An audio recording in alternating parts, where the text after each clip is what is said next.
নবীরা পর্যন্ত কইতো না আল্লাহ আমার আব্বা কই, আমার আম্মা কই।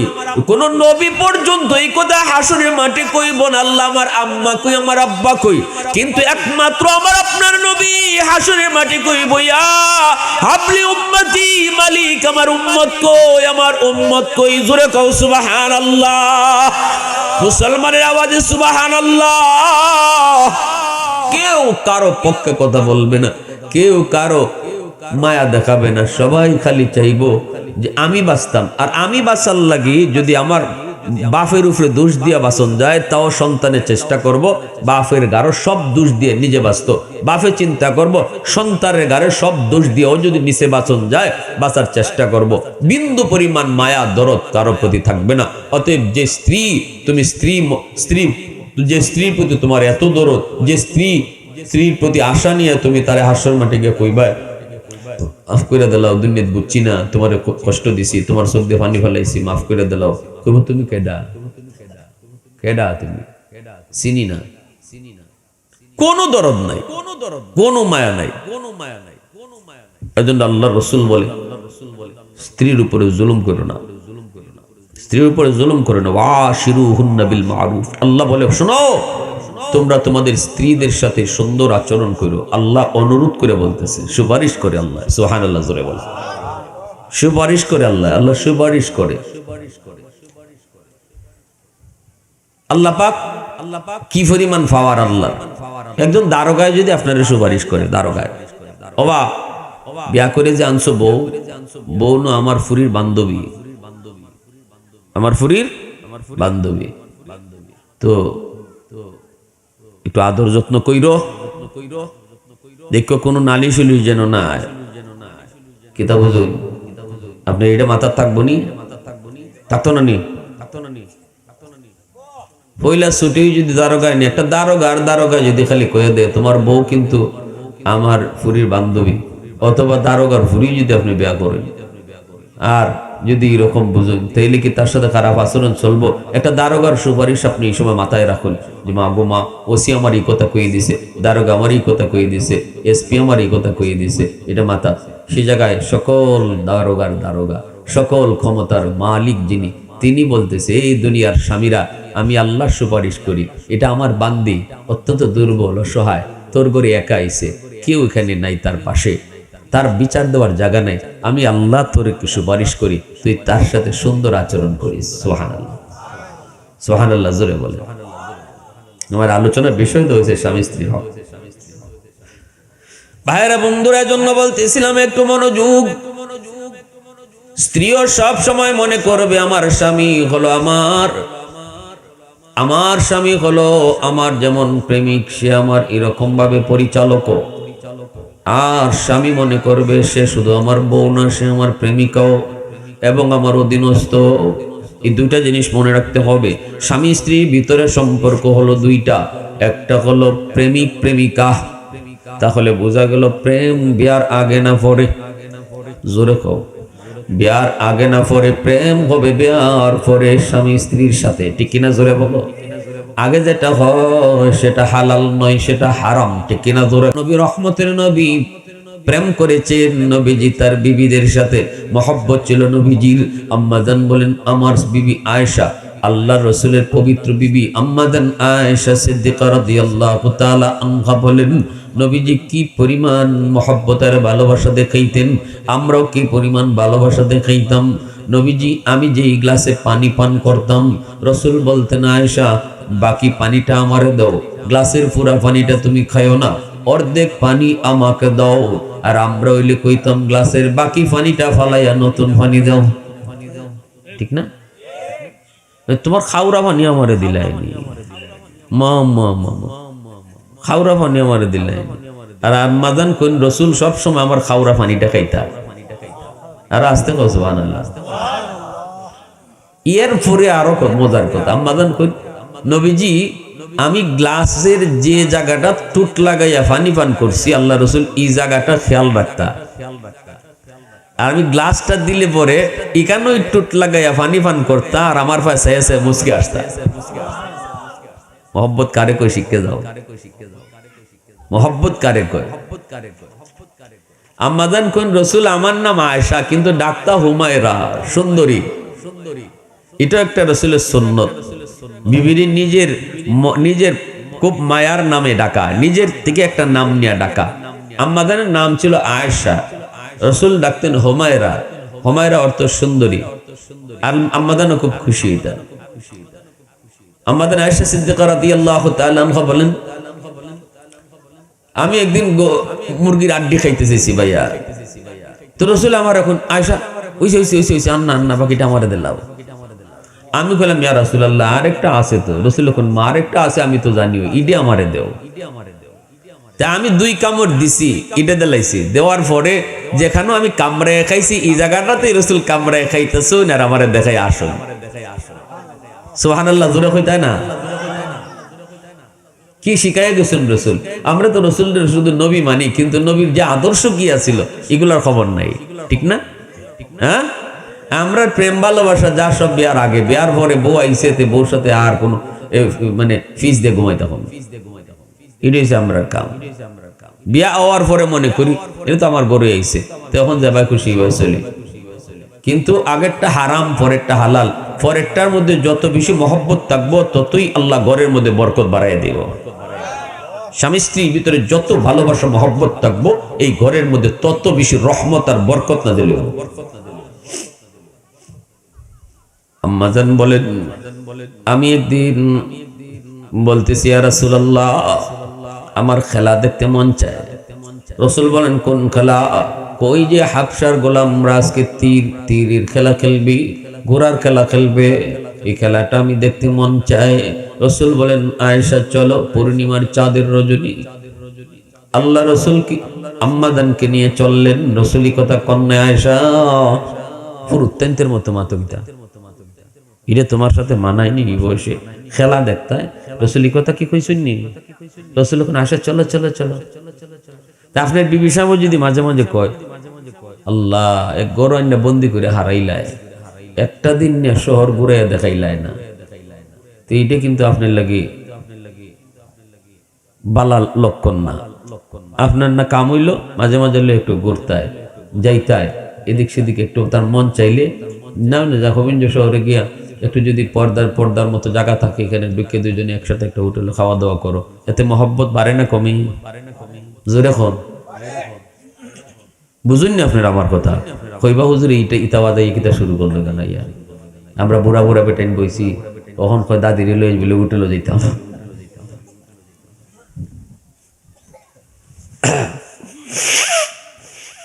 তো আল্লাহ রসুল গেছেন খেলা দেখাত নিয়ে গেছেন। এরপরে শুনুন কি মজার ঘটনা। হেরা খেলতেছে, আম্মাজান খুন যে আমি রসুলের ফিসে গিয়ে খারাইছি যাতে আমার কেউ না দেখে, পর্দা। রসুল ফিসে এমনি খারাইছি আর রসুল এইভাবে দাঁড়াইছেন। রসুলও একটা জায়গা মাঝে এমন জায়গা দাঁড়াইছেন যাতে সকলে না দেখে নবীজিরে। তো নবীজি এখানে দাঁড়াইছেন আর আম্মাজান রসুলের ফিসে দাঁড়াইছেন। ফিসে দাঁড়াইয়া নবীজির কাদের মধ্যে এই কান আছে না, কাতটার মধ্যে আম্মাজান তুতাটা লাগাইয়া মুখটা বাইর কইরা খেলা দেখতেছেন, হাবশি গোলামদের খেলা। পর্দার ভিতরে রসুল আম্মাজান দেখাই যেতেছে না, রসুলের আজকাত তো খেলা দেখতেছেন, নবীও খেলা দেখাইতেছেন। কত মজার কথা। আল্লাহ রসুল একবারও কন্যা আয়েশা হইছেনি, শখ মিটছেনি, একবারও রসুল কইতেছেন না, রসুল দেখাইতেছেন। আম্মাজান কইন আমি যখন দেখতে দেখতে কইলাম ইয়া রাসূলুল্লাহ চলেন এবার আমার দেখা শেষ, শখ মিটছে। রসুল কয় তাহলে চলো। রসুল এরপরে নিয়ে আইছেন বাড়িতে। এতে করে মুহাদ্দিসিনে কেরাম হাদিসের ব্যাখ্যায় লিখছেন বিবিরে একটু হালাল তরিকায় আনন্দ দেওয়া 1000 রাকাত নফল নামাজের চেয়েও বেশি সওয়াব। কারণ এই অবস্থায় আল্লাহর নবীর জীবনের প্রতিটা মুহূর্ত, রসুলের জীবনের প্রতিটা কাম ওই সময়ের জন্য সবচেয়ে উত্তম ফজিলত। রসুলই কথা বলতে পারতেন আয়েশা তোমার যতটুকু সময় আমি খেলা দেখাবো, এতটুকু সময়ের ভিতরে আমি 100 রাকাত নফল নামাজ পড়তে পারবো, এতটুকু সময়ের ভিতরে আমি 10 পারা কোরআন তেলাওয়াত করতে পারবো। নবীজি এমন একটা কথাও রসুল বলেন নাই। এতে করে মুহাদ্দিসিনে কেরাম বলেন 100 রাকাত নফল নামাজ পড়ার চেয়েও বিবিকে হালাল তরিকায় যদি একটু তার আনন্দ দেওয়া যায়, খুশি করা যায়, এটা আল্লাহর কাছে বেশি সওয়াব। দেখছো কি অবস্থা? শিশুকালে আম্মাদান রাসূলের কাছে তো বিবাহ বইছেন যে টাইমে, এই সময় তো তাই একবারে শিশু, অল্প বয়স। এই সময় রাসূল একবার একটা দৌড় প্রতিযোগিতা দিচ্ছেন। ওই এরকমই সাবনি রাতে কোথাও রাসূল বেড়াইতে যায়, আর পাহাড় ঘেরা, মাঝখানে সমতল জায়গা, এখানে গেছেন। ফরে রাসূল ওখানে আয়েশা, যে সুন্দর চাঁদটা দেখা যায়, চল একটা দৌড় দিই, দিই কেডা আগে যায়। দৌড় দিলাইছেন দুইজনে, দৌড় দিছেন। ফরে আম্মাদান শুনো না নি পাতলা সাতলা তো রাসূলকে পিছে ভালাই গেছেন আগে। এবার গিয়া কোন ইয়া রাসূলুল্লাহ, যে আমি জিতছি। রাসূল এখন মনে রাখো, রাসূল কি দেখো মনে রাখো, এটারও বদলা একদিন নিমু আমি। এখন তো পাতলা শরীর একদিন বার হইতো না, ঠিকই একদিন যখন বার হইছেন, বয়স হইছে, তো আবার কোনো না কোনো এক সময় রাসূল এরকম চাঁদনি রাতে এদিক দিয়ে যাইতেছেন, এখানে গেছেন। পরে আল্লাহ রাসূল কোন আয়েশা, শিশুকালের কথা মনে আসেনি? ওই যে আগে বলে, হ এখানে আপনার এলিয়া দৌড় দিছিলাম। জিতছিল কেডা? বলে যে আমি জিতছি। আল্লাহ রাসূল এখন আইও দিক খেলাই, এখন দৌড় দিয়ে রাসূল গেছেন আগে, কারণ আমাদের তো একটু বার হয়ে গেছে। এরপরে রাসূল আগে এখন, আয়েশা আমি জিতছি না, ওই দিন একটা বদলা হইছে। আল্লাহু আকবার, জোরে হও। সমান হইছে, কি হইছে? সমান হইছে। কি সুন্দর স্বামী স্ত্রীর ভিতরে, কি সুন্দর মজা, কি সুন্দর আনন্দ, কি সুন্দর ভালোবাসা, নির্মম ভালোবাসা, ঠিক না ভাই? এর জন্য মনে রাখতে হবে, আমার স্ত্রী শুধু আমার অধীনস্থ তা না, তার উপরে খালি হুকুম চালাইমু তা না। হুকুম চালাইমু ঠিক আছে, কারণ আমি তার হাকিম, সে তার আমার মাহকুমা। এটা হলো একটা পরিচয়, হাকিম আর মাহকুমা। আমি তার হুকুমদাতা, সে আমার অধীনস্থ। এটা হলো একটা সম্পর্ক। আরেকটা সম্পর্ক হলো সে আমার মাহবুবা, আমি তার হাবিব। সে হইল আমার প্রেমিকা, আমি তার প্রেমিক। অতএব হুকুম যেমন যে টাইমে করব, আমার অধিকার আছে তারে কোয়া বা কি করা, আদেশ করা, ঠিক তেমনি ভাবে সে আমার প্রেমিকা হিসেবে মাঝে মাঝে একটু অভিমান করা, একটু গুসা করা, এটা তারও অধিকার আছে। সাদকপুর হেফাজতে ইসলাম যুব সংঘ কর্তৃক আয়োজিত আজকের 2 দিন ব্যাপী তাফসীরুল কোরআন মাহফিলের প্রথম দিনের চলন্ত অধিবেশনের সম্মানিত সদর ইজলাস সভাপতি সাহেব, উপস্থিত জাতির বিবেক উলামায়ে কেরাম, অত্র এলাকার মুরব্বিয়ানে আযম, কলিজার টুকরা যুবক, পর্দার আড়ালে পর্দানিশীন সম্মানিত মা ও বোনের, আল্লাহ পাকের দরবারে হাজার কোটি শুকর, যে মালিক আমাকে আপনাকে এত সুন্দর একটি জান্নাতি বাগানে দুনিয়ার সকল ব্যস্ততা থেকে মুক্ত করে আসার বসার তৌফিক দান করেছেন। এজন্য শুকরিয়াতান সবাই বলি আলহামদুলিল্লাহ। প্রচন্ড ঠান্ডা, এর ভিতরেও আমরা এখানে এসেছি একমাত্র কাকে খুশি করার জন্য। কষ্ট হচ্ছে, তারপরেও আল্লাহকে খুশি করার জন্য। এই বসাটা যদি আমার আপনার নাজাতের উসিলা হয়ে যায়, তাহলে এটা আল্লাহ পারে কি পারে না?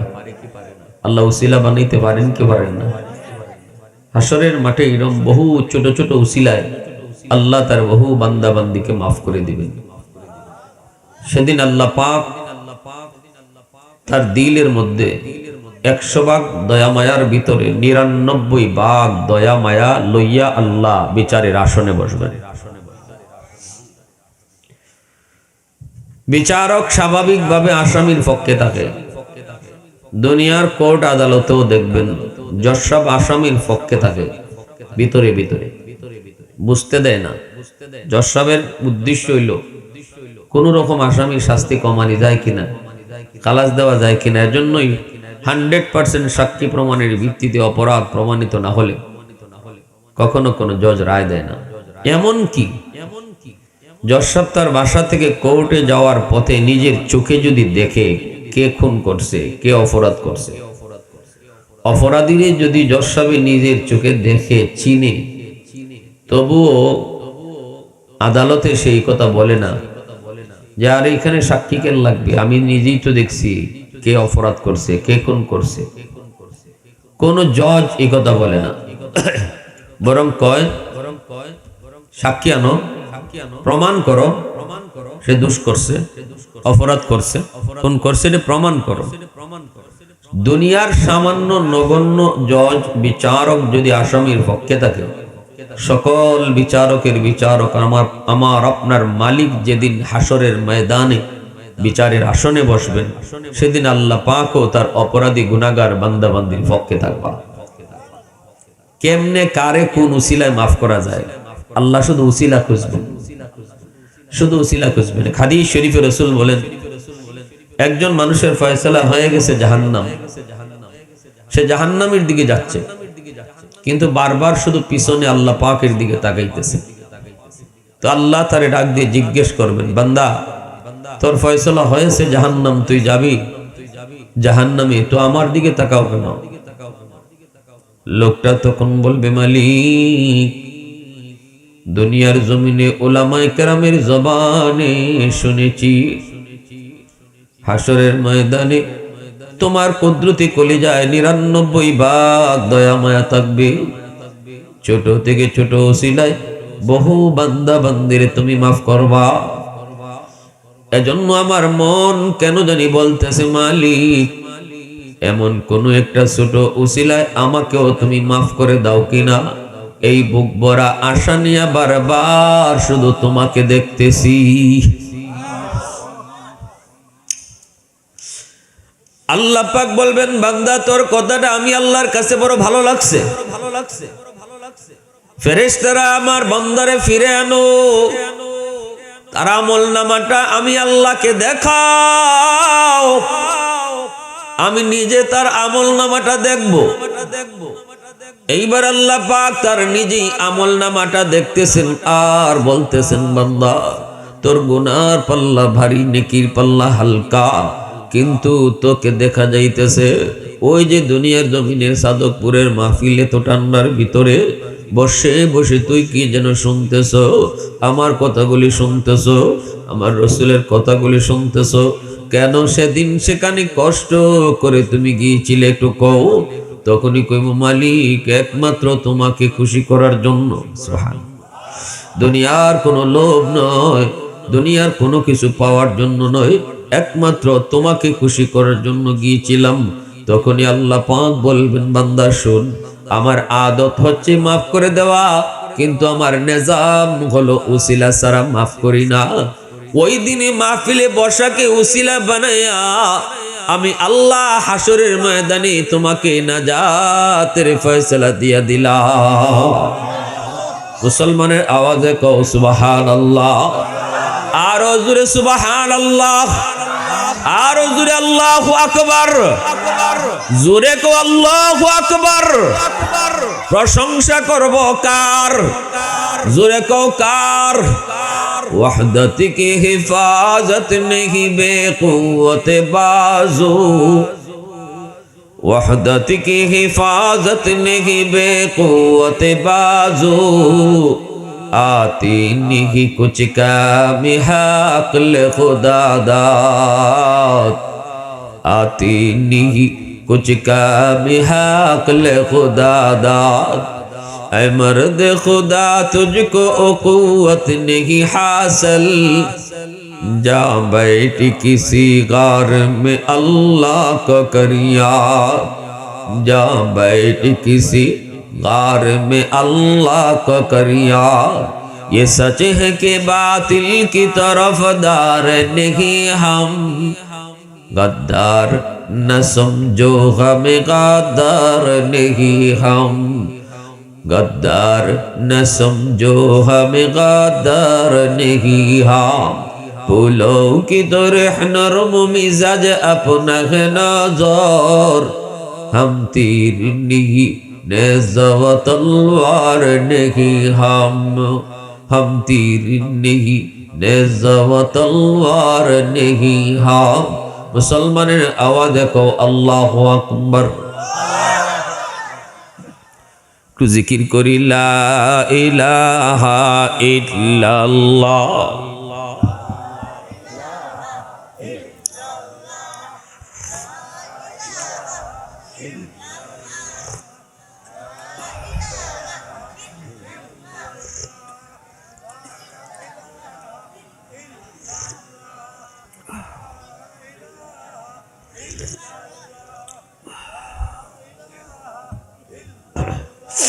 লা ইলাহা ইল্লাল্লাহু মুহাম্মাদুর রাসূলুল্লাহ।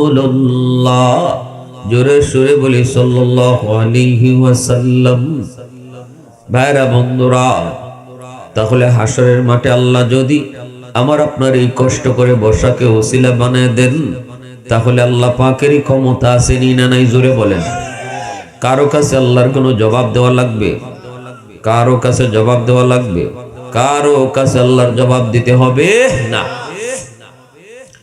এই আল্লাহর গোলাম একটু খেয়াল করে শোনো, আল্লাহ পাক রব্বুল আলামিন পুরুষ যেমন বানাইলেন, নারীও বানাইছেন কে? আরো জোরে কে? এক সময় নারীর কোনো মর্যাদাই ছিল না, নারীর কোনো সম্মানই ছিল না। মক্কার জমিনে জাহিলি যুগে নারীদেরকে পশুর চেয়েও খারাপ জানা হতো।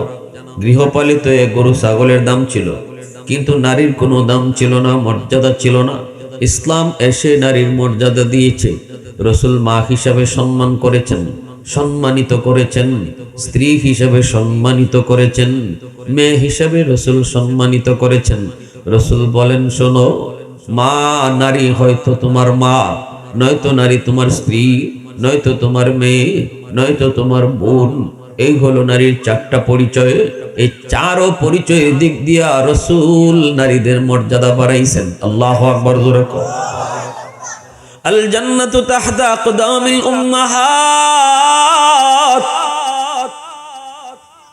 মা হিসেবে নবীজি নারীর মর্যাদা বাড়ায় বলেন, জানুনি তোমাদের মার পায়ের নিচে তোমাদের বেহেশত। আল্লাহু আকবার, জোরে কও। যে নারীকে আজকে তোমরা দাম দিতে চাও না, যে নারীর কোনো মূল্যই তোমাদের কাছে নাই, যা মন চায় তা ব্যবহার করো, এই নারী যদি তোমার মা হয়, তাহলে তোমার জান্নাত মার পায়ের নিচে। সুবহানাল্লাহ, জোরে কও। এই কথা বলে মা হিসেবে নারীর মর্যাদা আল্লাহ বাড়াই দিছেন, রসুল বাড়াই দিলেন। এইবার আল্লাহ বলেন, বন্ধু জানায় দাও, জানায় দাও, রেদার রব্বি ফি রেদাল ওয়ালিদাইন ওয়া সাখাতুর রব্বি ফি সাখাতিল ওয়ালিদাইন। ও বন্ধু, তুমি জানায় দাও, যে সন্তান বাপ মারে খুশি করব, আমি আল্লাহ তার উপর খুশি। যেই সন্তানে বাপ মারে নারাজ করব, আমি আল্লাহ তার উপরে নারাজ।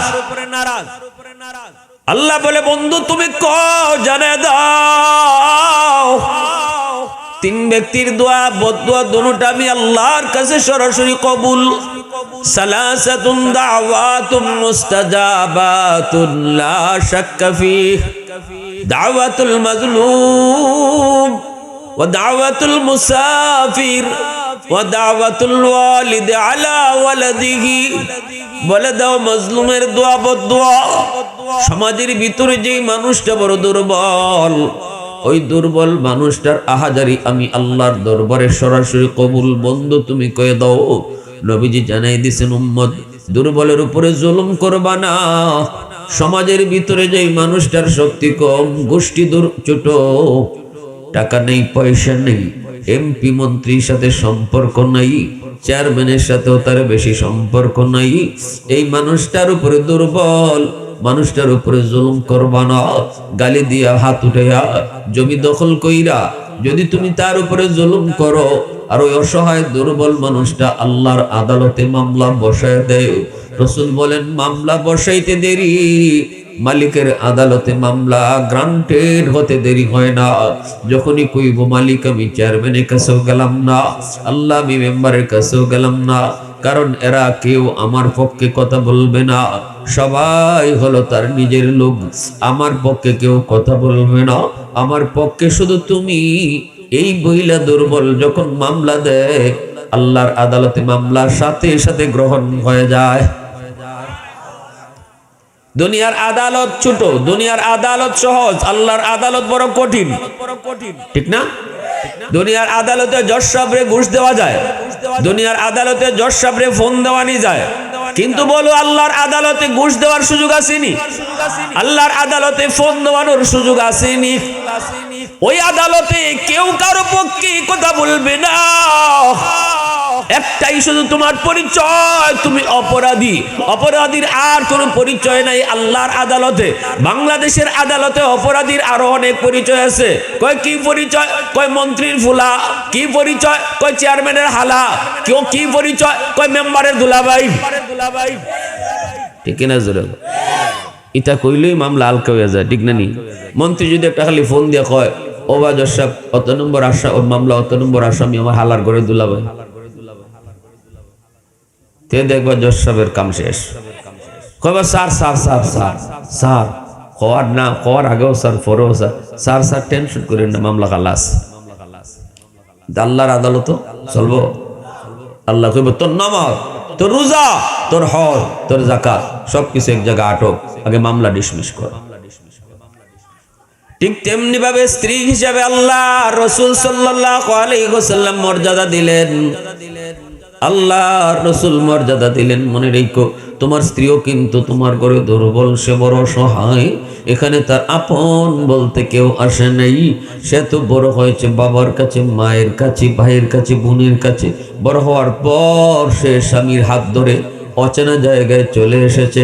যেই পরিবেশটায় সে বড় হলো, যাদের ভালোবাসা পেয়ে সে বড় হলো, ওই জায়গাটাকে সে চিরদিনের জন্য পর বানায়া, চিরদিনের জন্য অচেনা বানায়া, স্বামীর বাড়িটারে নিজের বাড়ি বানায়া, মা বাবা ভাই বোন সবাইকে পর বানায়া, স্বামীর বাড়ির মানুষগুলাকে আপন বানায়া সারা জীবনের জন্য সে চলে আসলো।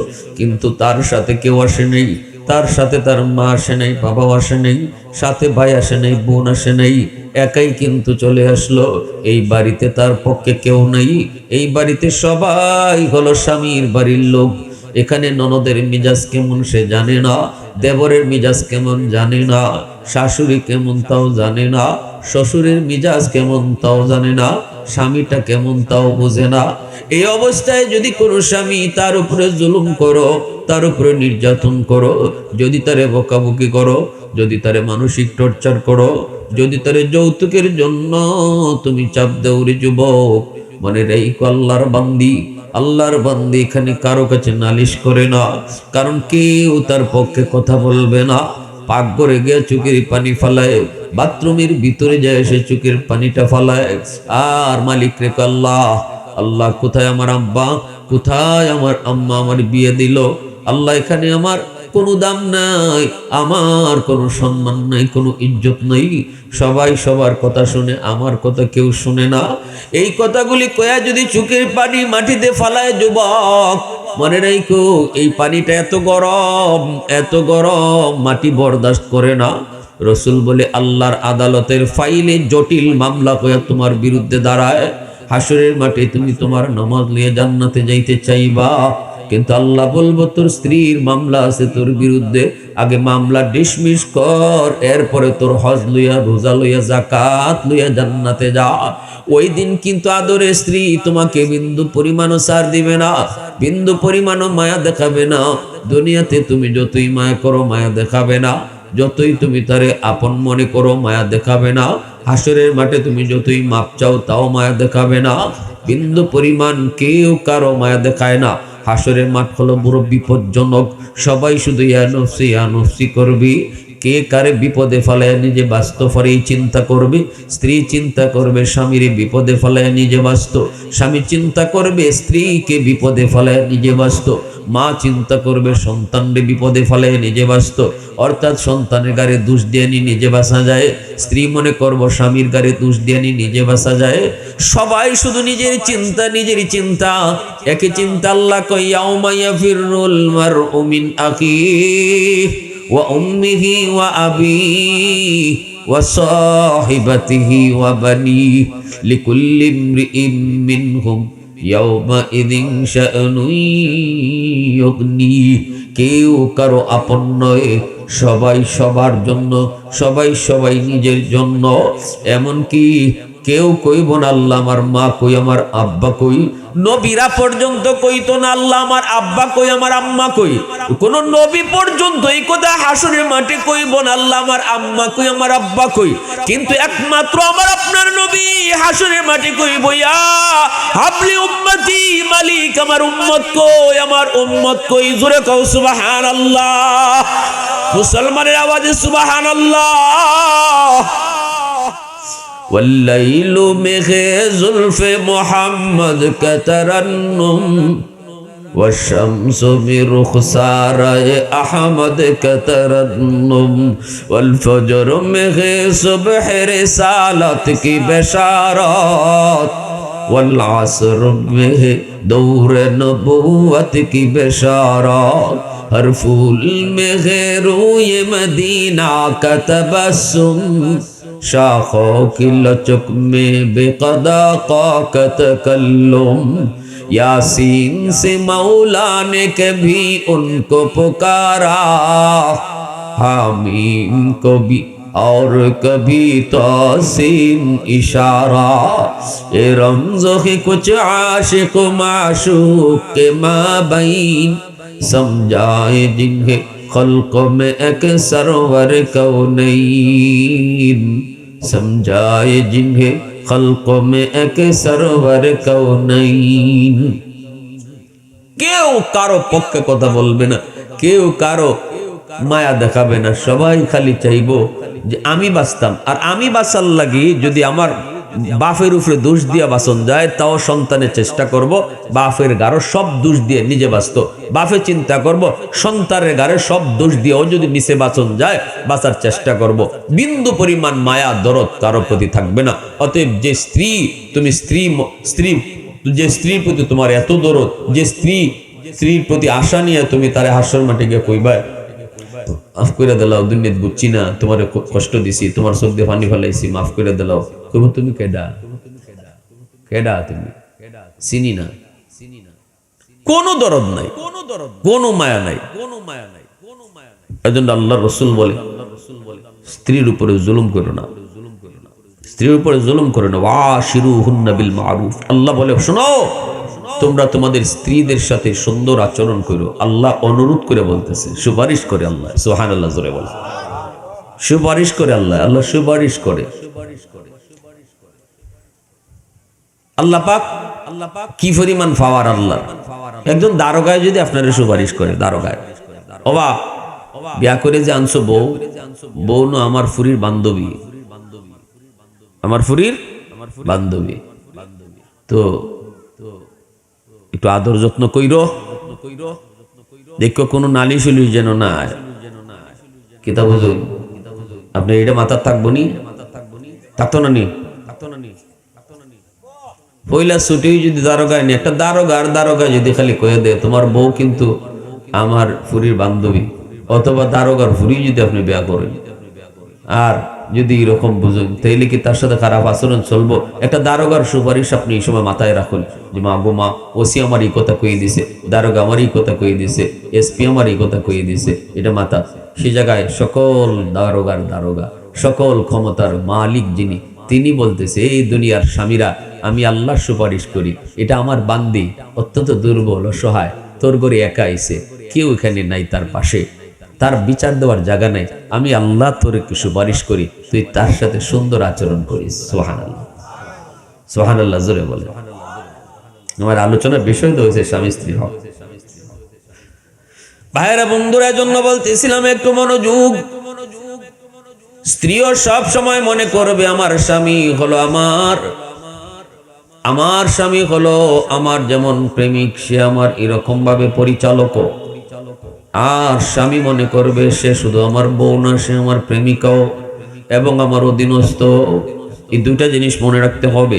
স্বামী স্ত্রীর ভিতরে সম্পর্ক হলো দুইটা, একটা হলো প্রেমিক প্রেমিকা। তাহলে বোঝা গেল প্রেম বিয়ার আগে না পরে, জোরে কও, বিয়ার আগে না পরে প্রেম হবে বিয়ার পরে স্বামী স্ত্রীর সাথে, ঠিক কিনা জোরে বলো। আগে যেটা হয় সেটা হালাল নয়, সেটা হারাম, ঠিক কিনা জোরে। নবী রহমতের নবী প্রেম করেছেন নবীজি তার বিবিদের সাথে, মহব্বত ছিল নবীজির। আম্মাজান বলেন আমার বিবি আয়েশা, আল্লাহ রসুলের পবিত্র বিবি আম্মাজান আয়েশা সিদ্দিকা রাদিয়াল্লাহু তাআলা আনহা বলেন নবীজি কি পরিমাণ মহব্বত আর ভালোবাসা দেখাইতেন, আমরাও কি পরিমাণ ভালোবাসা দেখাইতাম। নবীজি আমি যে গ্লাসে পানি পান করতাম, রসুল বলতেন আয়েশা বাকি পানিটা আমারে দাও, গ্লাসের পুরা পানিটা তুমি খাইও না, অর্ধেক পানি আমাকে দাও, আর আমরা হইলে কইতাম গ্লাসের বাকি পানিটা ফালাইয়া নতুন পানি দাও। ঠিক না? তোমার খাওরা পানি আমারে দিলাইনি, মা মা মা খাওরা পানি আমারে দিলাইনি। আর আম্মাজান কোন রসুল সব সময় আমার খাওরা পানিটা খাইতা। আর আসতে কও সুবহানাল্লাহ। এর পরে আরো মজার কথা, আম্মাজান কোন নবীজি আমি গ্লাসের যে জায়গাটা টুট লাগাইয়া পানি পান করছি, আল্লাহ রসুল এই জায়গাটা খেয়াল রাখতা। আর আমি গ্লাসটা দিলে পরে এখানে টুট লাগাইয়া পানি পান করতা, আর আমার পাশে এসে মুসকে আসতা। মোহব্বত কারে কই শিখে যাও, মোহব্বত কারে কয়। আম্মাজান কোন রসুল আমার নাম আয়েশা কিন্তু ডাকতা হুমায়রা, সুন্দরী। এটা একটা রসুলের সুন্নত, বিবির নিজের খুব মায়ার নামে ডাকা, নিজের থেকে একটা নাম নিয়ে ডাকা। আম্মাজানের নাম ছিল আয়েশা, রসুল ডাকতেন হুমায়রা। হুমায়রা অর্থ সুন্দরী। আর আম্মাজানও খুব খুশি। এটা আম্মাজান আয়েশা সিদ্দিকা রাদিয়াল্লাহু তাআলা আনহা বলেন, আমি একদিন মুরগির আড্ডি খাইতে চাইছি ভাইয়া, তো রসুল আমার এখন আয়েশা ওইসে ওইসে ওইসে ওইসে আন্না আন্না বাকিটা আমারে দিলাম। আমি বললাম ইয়া রাসূলুল্লাহ আরেকটা আছে তো। রসুল এখন মা আরেকটা আছে আমি তো জানিও, ইডে আমারে দেও। তা আমি 2 কামড় দিছি, ইডে দিলাইছি। দেওয়ার পরে যেখানে আমি কামড়ায় খাইছি এই জায়গাটাতেই রসুল কামড়ায় খাইতেছুন আর আমারে দেখাই আসুন।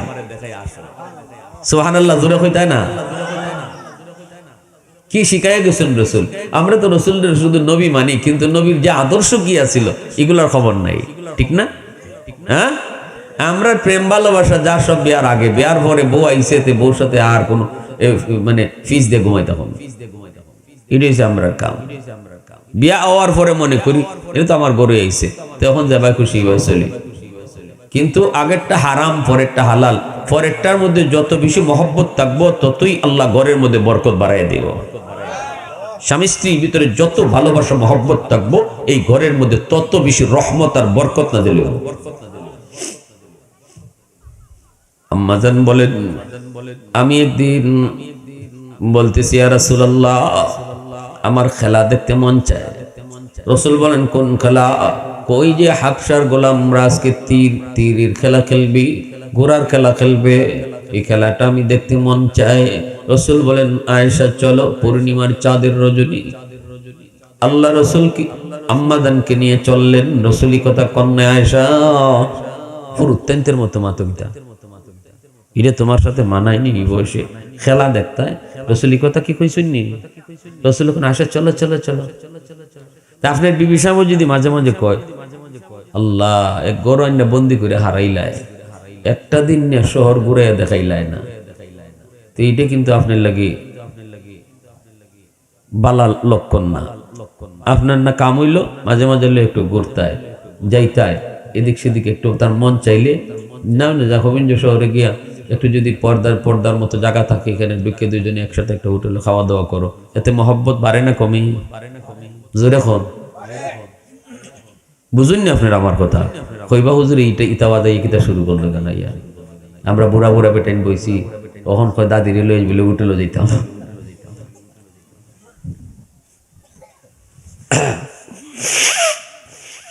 তো আল্লাহ রসুল গেছেন খেলা দেখাত, খেলা দেখাত নিয়ে গেছেন। এরপরে শুনুন কি মজার ঘটনা। হেরা খেলতেছে, আম্মাজান খুন যে আমি রসুলের পিছে গিয়ে খারাইছি যাতে আমার কেউ না দেখে, পর্দা। রসুল পিছে এমনি খারাইছি আর রসুল এইভাবে দাঁড়াইছেন। রসুলও একটা জায়গা মাঝে এমন জায়গা দাঁড়াইছেন যাতে সকলে না দেখে নবীজিরে। তো নবীজি এখানে দাঁড়াইছেন আর আম্মাজান রসুলের পিছে দাঁড়াইছেন।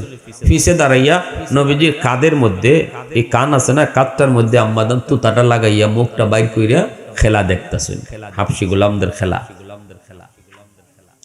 পর্দার ভিতরে রসুল আম্মাজান দেখাই যেতেছে না, রসুল আজকাত তো খেলা দেখতেছেন, নবীও খেলা দেখাইতেছেন।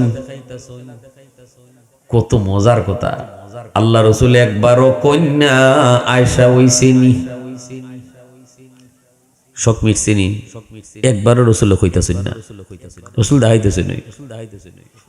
আম্মাজান কইন আমি যখন দেখতে দেখতে কইলাম ইয়া রাসূলুল্লাহ চলেন এবার আমার দেখা শেষ, শখ মিটছে। রসুল কয় তাহলে চলো। রসুল এরপরে নিয়ে এসেছেন বাড়িতে। এতে করে মুহাদ্দিসিনে কেরাম হাদিসের ব্যাখ্যায় লিখছেন, বিবিরে একটু হালাল তরিকায় আনন্দ দেওয়া 1000 রাকাত নফল নামাজের চেয়েও বেশি সওয়াব। কারণ এই অবস্থায় আল্লাহর নবীর জীবনের প্রতিটা মুহূর্ত, রসুলের জীবনের প্রতিটা কাম ওই সময়ের জন্য সবচেয়ে উত্তম ফজিলত। রসুল এই কথা বলতে পারতেন, আয়েশা তোমার যতটুকু সময় আমি খালা দেখাবো, এতটুকু সময়ের ভিতরে আমি 100 রাকাত নফল নামাজ পড়তে পারবো, এতটুকু সময়ের ভিতরে আমি 10 পারা কোরআন তেলাওয়াত করতে পারবো। নবীজি এমন একটা কথাও রসুল বলেন নাই। এতে করে মুহাদ্দিসিনে কেরাম বলেন 100 রাকাত নফল নামাজ পড়ার চেয়েও বিবিকে হালাল তরিকায় যদি একটু তারে আনন্দ দেওয়া যায়, খুশি করা যায়, এটা আল্লাহর কাছে বেশি সওয়াব। দেখছো কি অবস্থা? শিশুকালে আম্মাদান রসুলের কাছে তো বিবাহ বইছেন যে টাইমে, এই সময় তো তাই একবারে শিশু, অল্প বয়স। এই সময় রসুল একবার একটা দৌড় প্রতিযোগিতা দিচ্ছেন। ওই এরকমই সাবনি রাতে কোথাও রসুল বেড়াইতে যান, আর পাহাড় ঘেরা, মাঝখানে সমতল জায়গা, এখানে গেছেন। ফরি রসুল ওখানে আয়সা, যে সুন্দর চাঁদটা দেখা যায়, চলে একটা দৌড় দিই, দিই কেটা আগে যায়। দৌড় দিলাইছেন দুইজনে, দৌড় দিছেন। ফরে আম্মাজান শুরু নানি ফাতলা সাতলা তো রসুলটি পিছিয়ে ভালো হয়ে গেছেন আগে। এবার গিয়া কোন ইয়া রাসূলুল্লাহ যে আমি জিতছি। রসুল এখন মনে রাখো, রসুল কি দেখো মনে রাখো, এটারও বদলা একদিন নিমু আমি। এখন তো পাতলা শরীর একদিন বার হইতো না, ঠিকই একদিন যখন বার হইছেন, বয়স হইছে, তো আবার কোনো না কোনো এক সময় রসুল এরকম চাঁদনি রাতে এদিক দিয়ে যাইতেছেন, এখানে গেছেন। পরে আল্লাহ রসুল কোন আশা শিশুকালের কথা মনে আসেনি? ওই যে আগে বলে, হ এখানে আপনার এলিয়া দৌড় দিছিলাম। জিতছিল কেটা? বলে যে আমি জিতছি। আল্লাহ রসুল এখন আইও দিক খেলাই, এখন দৌড় দিয়ে রসুল গেছেন আগে, কারণ আমাদের তো একটু বার হয়ে গেছে। এরপরে রসুল আগে কেন আয়সা আমি জিতছি না, ওই দিন একটা বদলা হইছে। আল্লাহ আকবার জোরে হোক। সমান সমান হয়েছে, কি হয়েছে? সমান সমান হয়েছে। কি সুন্দর স্বামী স্ত্রীর ভিতরে, কি সুন্দর মজা, কি সুন্দর আনন্দ, কি সুন্দর ভালোবাসা, নির্মম ভালোবাসা, ঠিক না ভাই? এর জন্য মনে রাখতে হবে, আমার স্ত্রী শুধু আমার অধীনস্থ তা না, তার উপরে খালি হুকুম চালাইমু তা না। হুকুম চালাইমু ঠিক আছে, কারণ আমি তার হাকিম, সে তার আমার মাহকুমা। এটা হলো একটা পরিচয়, হাকিম আর মাহকুমা। আমি তার হুকুমদাতা, সে আমার অধীনস্থ। এটা হলো একটা সম্পর্ক। আরেকটা সম্পর্ক হলো সে আমার মাহবুবা, আমি তার হাবিব। সে হইল আমার প্রেমিকা, আমি তার প্রেমিক। অতএব হুকুম যেমন যে টাইমে করব, আমার অধিকার আছে তারে কোয়া বা কি করা, আদেশ করা, ঠিক তেমনি ভাবে সে আমার প্রেমিকা হিসেবে মাঝে মাঝে একটু অভিমান করা, একটু গুসা করা, এটা তারও অধিকার আছে। মামা তুই না খেলে হ্যাঁ না, আপনি যদি কইন আমি জামাই, আমার হুকুমে চলবো, তেরা হইতো কিতা, আবার মুখ গাল ফুলানি কিতা, এটা না। এটা দুইটা সম্পর্ক। একটা হলো আপনার অধীনস্থ, এটা ঠিক। আর একটা হলো আপনার প্রেমিকা না সে। তো প্রেমিকা যদি হয়, প্রেমিকা প্রেমিকের সাথে মাঝে মাঝে রাগ গোসা অভিমান করে, ওই এতে করে প্রেম কমে না, বরং আরো বাড়ে, ঠিক কিনা? জোরে খান। ও তো আমার দাদা খুলিছেন বাড়ে। আপনারা জোয়ান হলতে কিতা বুঝছেন, তাই তো বুঝে লিছেন। একটু রাগ অভিমানে সম্পর্ক কমে না বাড়ে? মাতে না বা জোয়ান ফোনতে আসে, শরম লাগতেছে। এগুলো তুই ওয়াজ, এগুলো তুই শিকন। কোন জায়গাটার মধ্যে আমরা ধরা খাইতেছি, আর কোন জায়গাটা আমাদের জন্য সম্পূর্ণ নির্ভেজাল। শালির সাথে প্রেম না, শালির সাথে মজা না, শালির সাথে আসি না, শালির সাথে কৌতুক না, কারণ এখানে বেজাল আছে, এখানে বেজাল হওয়ার সম্ভাবনাও আছে। হয়নি না, হয় না? স্বামীর সাথে শালির সাথে যদি একটু বেশি আশিটাটা হয়, কয়দিন পরে দেখা যায় দুইজন নাই, ঠিক না? এখন মাইক লইয়া গুরু। আর বউর সাথে যত আনন্দ হইব, 80টা ফুর্তি পারতে হইব, অত মহব্বত বাড়বো, আর সোয়াব হইব, প্রতি মুহূর্তে মুহূর্তে সোয়াব হইব, নফল বন্দেগীর সোয়াব। স্ত্রীর সাথে হাসি খুশি কথা কোয়া, নফল নামাজ পড়লে যে সোয়াব, বিবির সাথে হাসি খুশি কথা বলা, এটা এরকম সমান সোয়াব। আল্লাহু আকবার জোরে বলেন। এজন্য আমার বিবি আমার যেমন মাহকুমা, সে আমার মাহবুবাও। অতএব তার একটু মান অভিমান করার সুযোগ আছে, ঠিক কিনা? জোরে কন।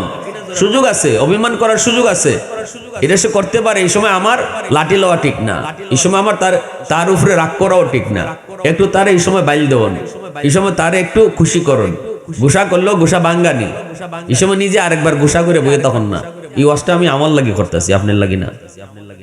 আমরা এইরকম করি, যদি দেখি যে বউ রাগ করে লিছে, তাই নিয়ে অত রাগ, যাও আমিও তেরো বই দিলাম। ইডা না, ইডা না, ইডা না। দেখেন আমি একটা ঘটনা কই, আল্লাহ রসুলের ঘটনা। আল্লাহ রসুল সাল্লাল্লাহু আলাইহি ওয়াসাল্লামের সাথে আম্মাজান আয়েশার একটা লাগিয়ে গেছি গে বেজান।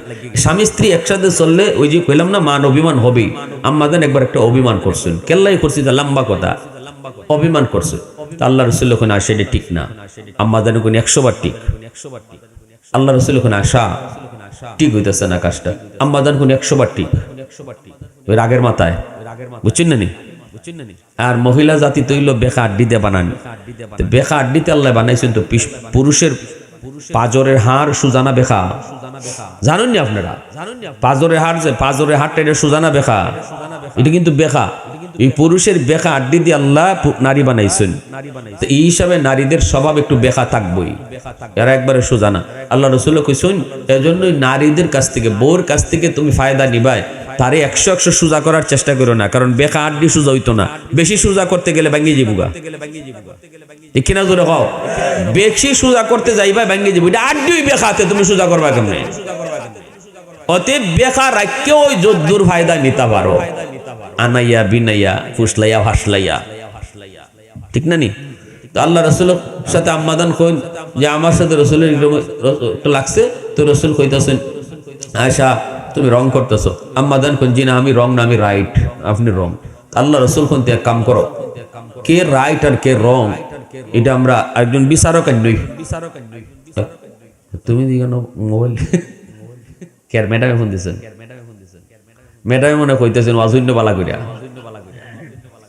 ঠিক না?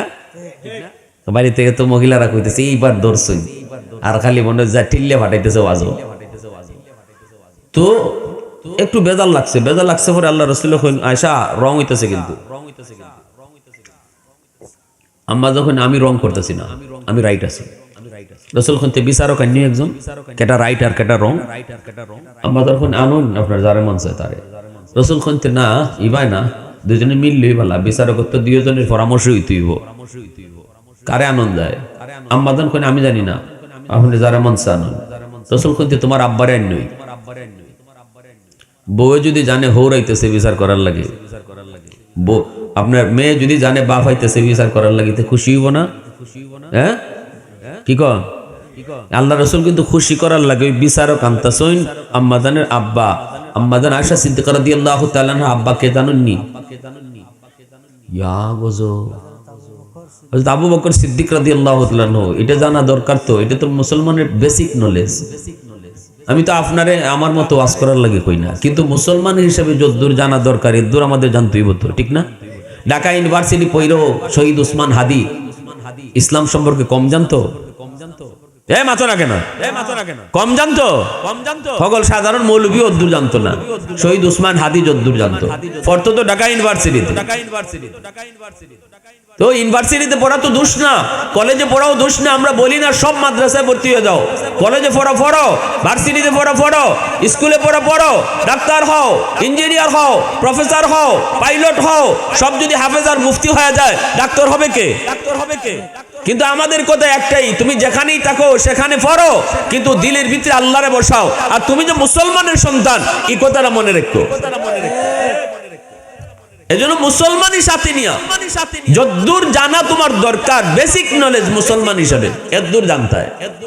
রাসূল করিম সাল্লাল্লাহু আলাইহি ইসলামের সবচেয়ে বড় খলিফা আবু বকর করে সাজায় দিলে আমার ফুত আমার ফুত, আর পেশাবটা করে দিলে ওই নেও নেও তোমার ফুত তোমার ফুত।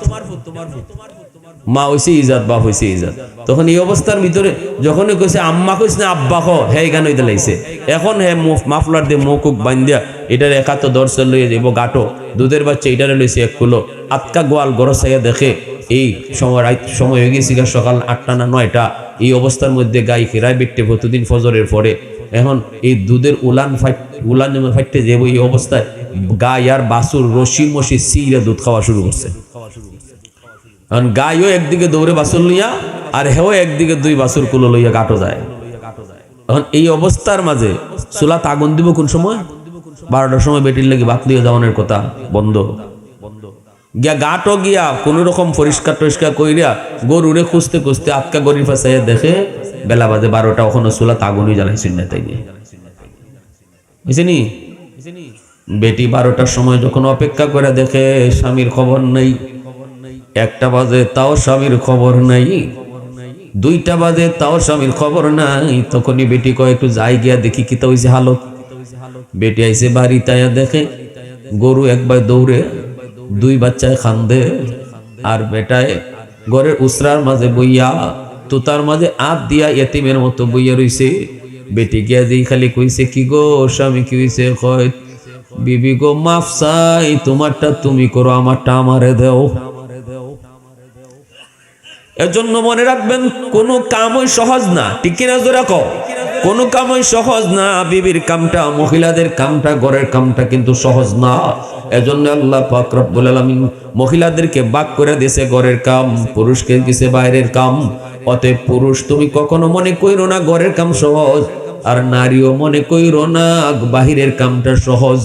কারণ নারীর জন্য 10 তলা বিল্ডিং এ ওইটা রং দেওয়া এত সহজ না, 5 মুন্না বোঝা মাথায় লইয়া হাঁটা এত সহজ না, ঠিক কিনা জোরে কও? অতএব এই ভাগ করে দিছে, এই যে যার যার ক্ষেত্র ভাগ করে দিছেন কে? জোরে বলেন কে? যার জন্য যেটা মুনাসিব আল্লাহ ভাগ করে দিলেন।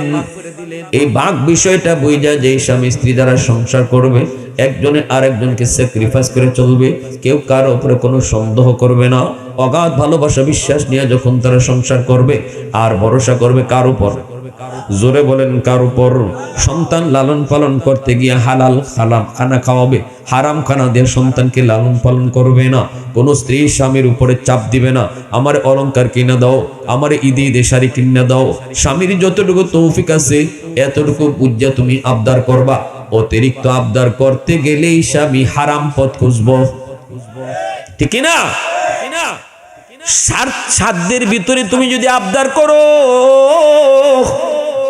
চেষ্টা করব দেওয়ার, যদি সাধ্যের বাহিরে আবদার করো তখনই সুদের ব্যবসা করার চেষ্টা করবে, মিথ্যা কথা বলার চেষ্টা করবে, মালিকের মাল চুরি করার চেষ্টা করব, ঠিক না জোরে কও? সে হইল কর্মচারী, কিন্তু স্ত্রীর অনেক চাহিদা, সেই চাহিদা পূরণ করতে যাইয়া কর্মচারী হইয়া মালিকের মাল চুরি করতে শিখব। এজন্য একজন স্ত্রী যদি চায় স্বামীর হালাল পথে চালাইতো 100% সে পারে, আর একজন স্ত্রী যদি চায় স্বামীর হারাম পথে নিতে বাধ্য করতে পারে। এজন্যই ভাইরা বন্ধুরা মনে রাখবেন, আল্লাহ পাক বলেন যে স্বামী স্ত্রী দুজন আমি আল্লাহকে ডরায়া সংসার জীবন চালাবে, আমি আল্লাহ তাদের জন্য তাদের ঘরটারে দুনিয়ার জীবনে জান্নাতের টুকরা বানায়া দিব, পবিত্র জীবন উপহার দিব। হায়াতান তাইয়্যিবার কথা আল্লাহ বলছেন, ঘরটা হবে জান্নাতের টুকরা, ঘরটাই হবে তার বরকতি ঘর, ঘরটাই হবে তার রহমতের ঘর, এই ঘরটাই হবে তার জন্য শান্তির ঠিকানা, জীবনটা হবে সুন্দর।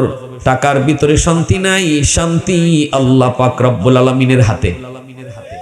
টাকা দিয়ে শান্তি কিনুন যায়নি, জোরে খাও?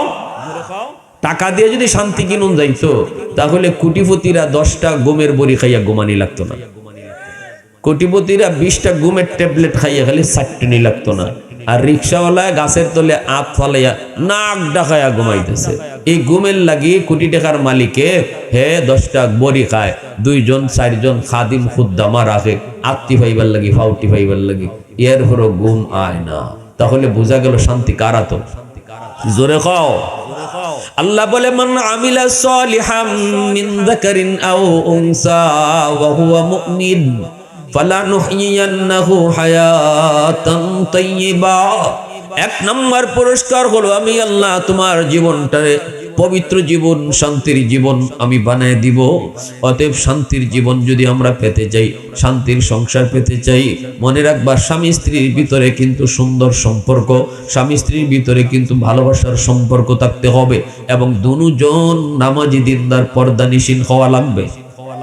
যেখানে স্ত্রী বেপরদায় চলবো এখানেই স্বামীর সন্দেহ ডুববো, যেখানে স্ত্রী পর্দার ভিতরে চলবো এখানে স্ত্রীর প্রতি স্বামীর মহব্বত বাড়বো, ঠিক না ভাই?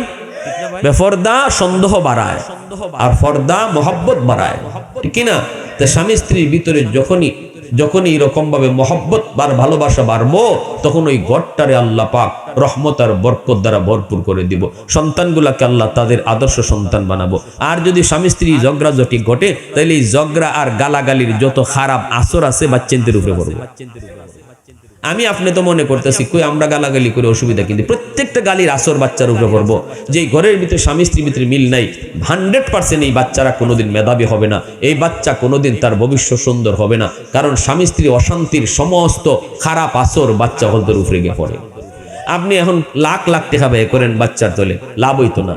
কারণ বাচ্চা ছোট হাল থেকে হুন্নি আইতেছে বাপের গালি, ছোট হাল থেকে হুন্নি আইতেছে মার গালি, আর এই মার গালি বাপের গালি শুনতে শুনতে তার ব্রেন নষ্ট, ব্রেন ঢিলা। যে ব্রেন নিয়ে এসেছিল, যে মানসিকতা নিয়ে এসেছিল, এটা ধ্বংস করে দিছে আমি বাপ মা। অতএব মনে রাখবা, মহব্বত থাকবে, সংসার সুন্দর হবে, আল্লাহ সন্তানকে আদর্শ সন্তান বানিয়ে দিবে। আল্লাহ আমাদের প্রত্যেককে যার যার সংসার যে যে অবস্থায় আছে, আল্লাহ যেন করে সাজায় দিলে আমার ফুত আমার ফুত, আর পেশাবটা করে দিলে ওই নেও নেও তোমার ফুত তোমার ফুত। মা হইছে ইজাত, বাপ হইছে ইজাত। তখন এই অবস্থার ভিতরে যখন কইছে আম্মা কইস না আব্বা খ, হে গান হইতে লাইছে। এখন হে মাফলার দিয়ে মুখ বান্ধিয়া এটার একাত্ত দর্শন লইয়ে যাব গাটো, দুধের বাচ্চা এটারে লইছে 1 কিলো। আতকা গোয়াল গরসাইয়া দেখে এই সময় হয়ে গেছে সকাল 8টা না 9টা। এই অবস্থার মধ্যে গাই ফেরায় বেটে প্রতিদিন ফজরের পরে। এখন এই দুধের উলান যেমন ফাইটে যাবো, এই অবস্থায় গাই আর বাছুর রশি মশি সিরা দুধ খাওয়া শুরু করছে। এখন গাইও একদিকে দৌড়ে বাছুর লইয়া, আর হেও একদিকে 2 বাছুর কুলো লইয়া গাটো যায়। এখন এই অবস্থার মাঝে চুলাত আগুন দিব কোন সময়? 12টার সময় বেটির লাগি ভাত লিয়ে যাওয়ানোর কথা বন্ধ গিয়া গাটো গিয়া কোন রকম পরিষ্কার টরিষ্কার কইরা গরুরে খুঁজতে খুঁজতে আটকা গরির ফাঁসাইয়া দেখে বেলা বাজে 12টা, ওখানে চুলাত আগুনই জ্বালাইছেন না। তাই বুঝছেনি?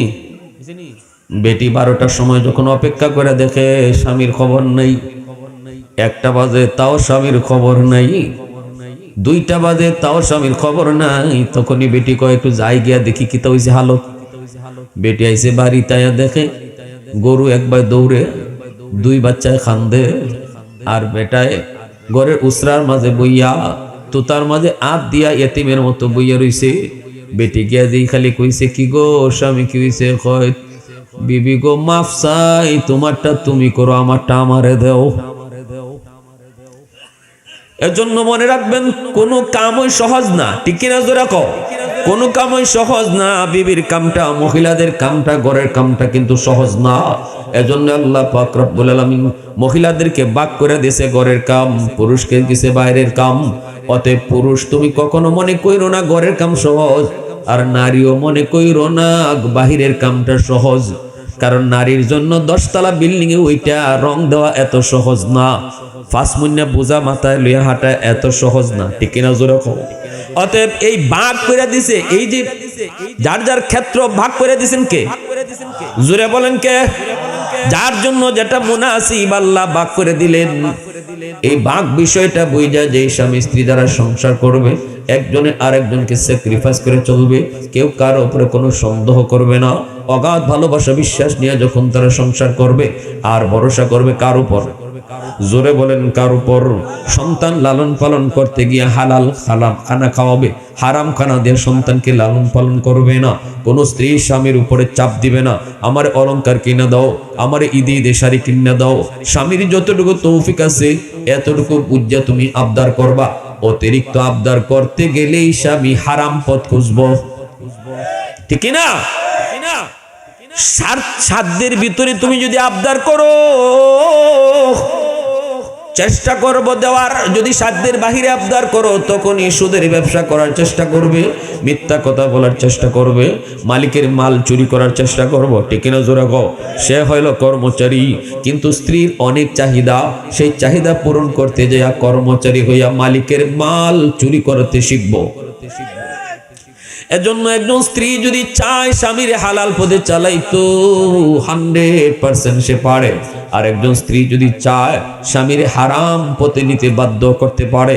এজন্যই ভাইরা বন্ধুরা মনে রাখবেন, আল্লাহ পাক বলেন যে স্বামী স্ত্রী দুজন আমি আল্লাহকে ডরায়া সংসার জীবন চালাবে, আমি আল্লাহ তাদের জন্য তাদের ঘরটারে দুনিয়ার জীবনে জান্নাতের টুকরা বানায়া দিব, পবিত্র জীবন উপহার দিব। হায়াতান তাইয়্যিবার কথা আল্লাহ বলছেন।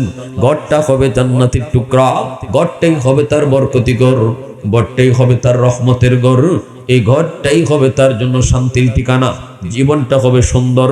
টাকার ভিতরে শান্তি নাই, শান্তি আল্লাহ পাক রব্বুল আলামিনের হাতে। টাকা দিয়ে শান্তি কিনুন যায়নি, জোরে খাও। টাকা দিয়ে যদি শান্তি কিনুন যাইতো তাহলে কোটিপতিরা 10টা ঘুমের বড়ি খাইয়া ঘুমানি লাগতো না, কোটিপতিরা 20টা ঘুমের ট্যাবলেট খাইয়া খালি চাটনি লাগতো না, আর রিক্সাওয়ালা গাছের তলে আত ফালাইয়া নাক ডাকাইয়া ঘুমাইতেছে। এই ঘুমের লাগি কোটি টাকার মালিকে 10টা বড়ি খায়, 2জন 4জন খাদিম খুদ্দামা রাখে আত্মি ফাইবার লাগি, ফাউটি ফাইবার লাগি, এর হলো ঘুম আয় না। তাহলে বোঝা গেল শান্তি কারা? তো জোরে খাও। আল্লাহ বলে মান আমিলা সালিহাম মিন যাকারিন আও উনসা ওয়া হুয়া মুমিন ফালানুহইয়ান্নাহু হায়াতান তাইয়্যিবা।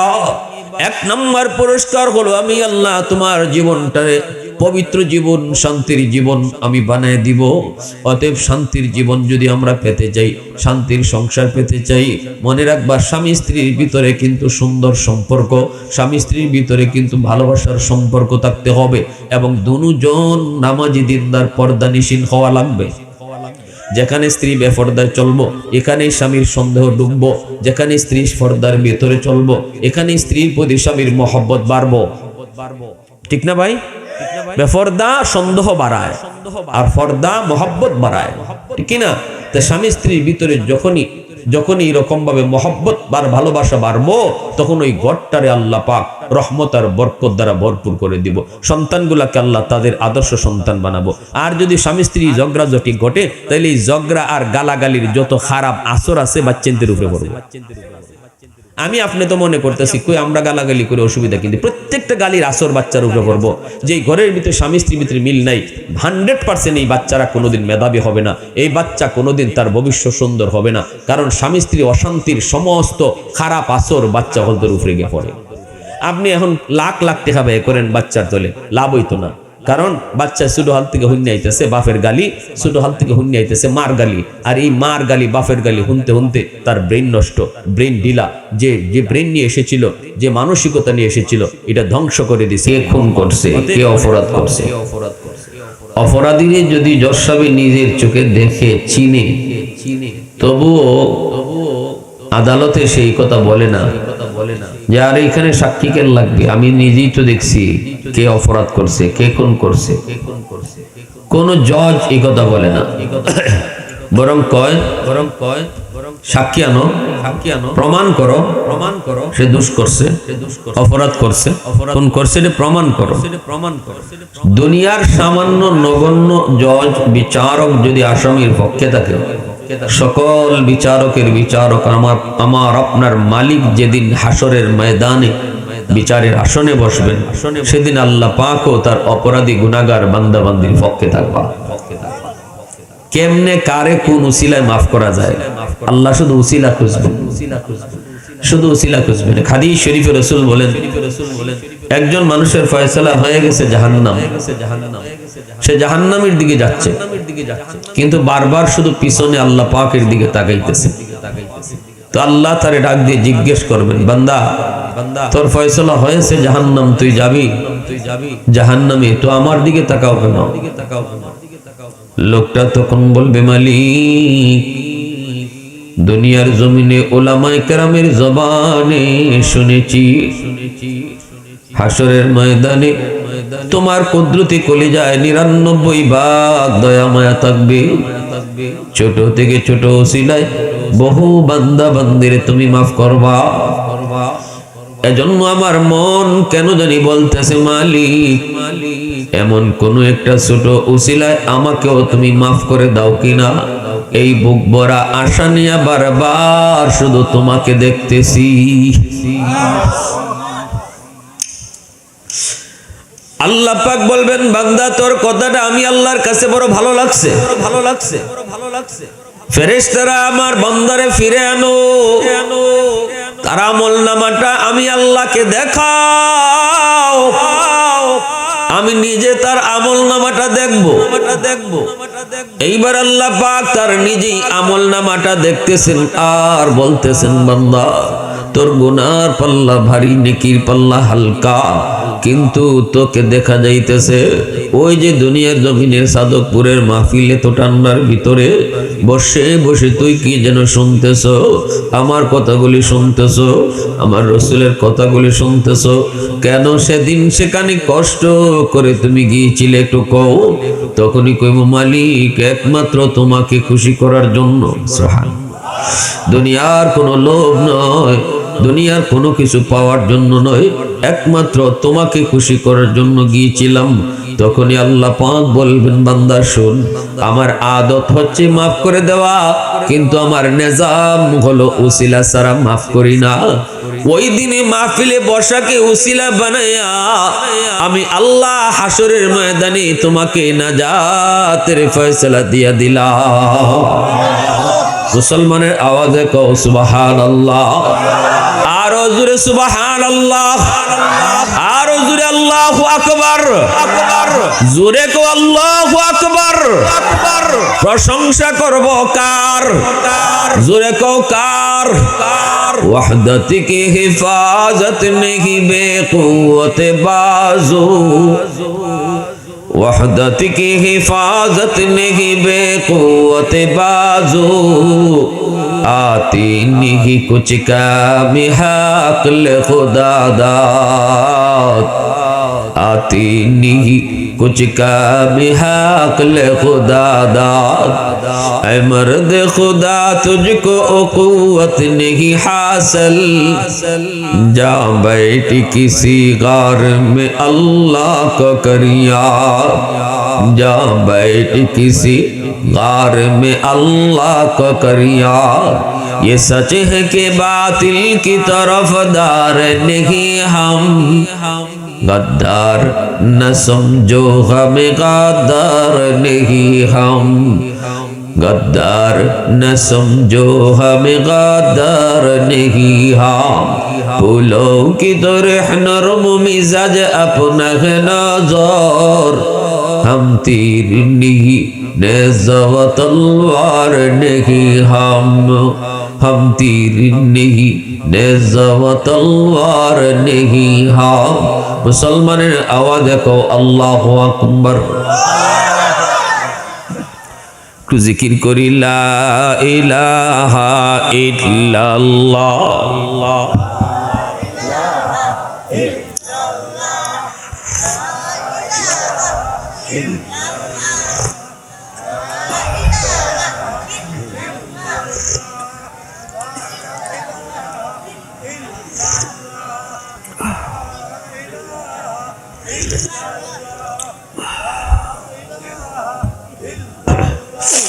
লা ইলাহা ইল্লাল্লাহু মুহাম্মাদুর রাসূলুল্লাহ।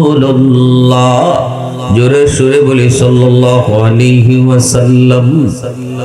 ভাইরা বন্ধুরা, তাহলে হাসরের মাঠে আল্লাহ যদি আমার আপনার এই কষ্ট করে বসাকে ওসিলা বানায় দেন, তাহলে আল্লাহ পাকেরই ক্ষমতা আছে না নাই? জোরে বলেন। কারো কাছে আল্লাহর কোনো জবাব দেওয়া লাগবে? কারো কাছে জবাব দেওয়া লাগবে? কারো কাছে আল্লাহর জবাব দিতে হবে না। এ আল্লাহর গোলাম, একটু খেয়াল করে শুনো। আল্লাহ পাক রব্বুল আলামিন পুরুষ যেমন বানাইলেন, নারীও বানাইছেন কে? আরো জোরে কে? এক সময় নারীর কোনো মর্যাদাই ছিল না, নারীর কোনো সম্মানই ছিল না। মক্কার জমিনে জাহিলি যুগে নারীদেরকে পশুর চেয়েও খারাপ জানা হতো। গৃহপালিত গরু ছাগলের দাম ছিল, কিন্তু নারীর কোনো দাম ছিল না, মর্যাদা ছিল না। ইসলাম এসে নারীর মর্যাদা দিয়েছে। রসুল মা হিসাবে সম্মান করেছেন, সম্মানিত করেছেন, স্ত্রী হিসাবে সম্মানিত করেছেন, মেয়ে হিসাবে রসুল সম্মানিত করেছেন। রসুল বলেন, শোনো, মা নারী হয়তো তোমার মা, নয়তো নারী তোমার স্ত্রী, নয়তো তোমার মেয়ে, নয়তো তোমার বোন।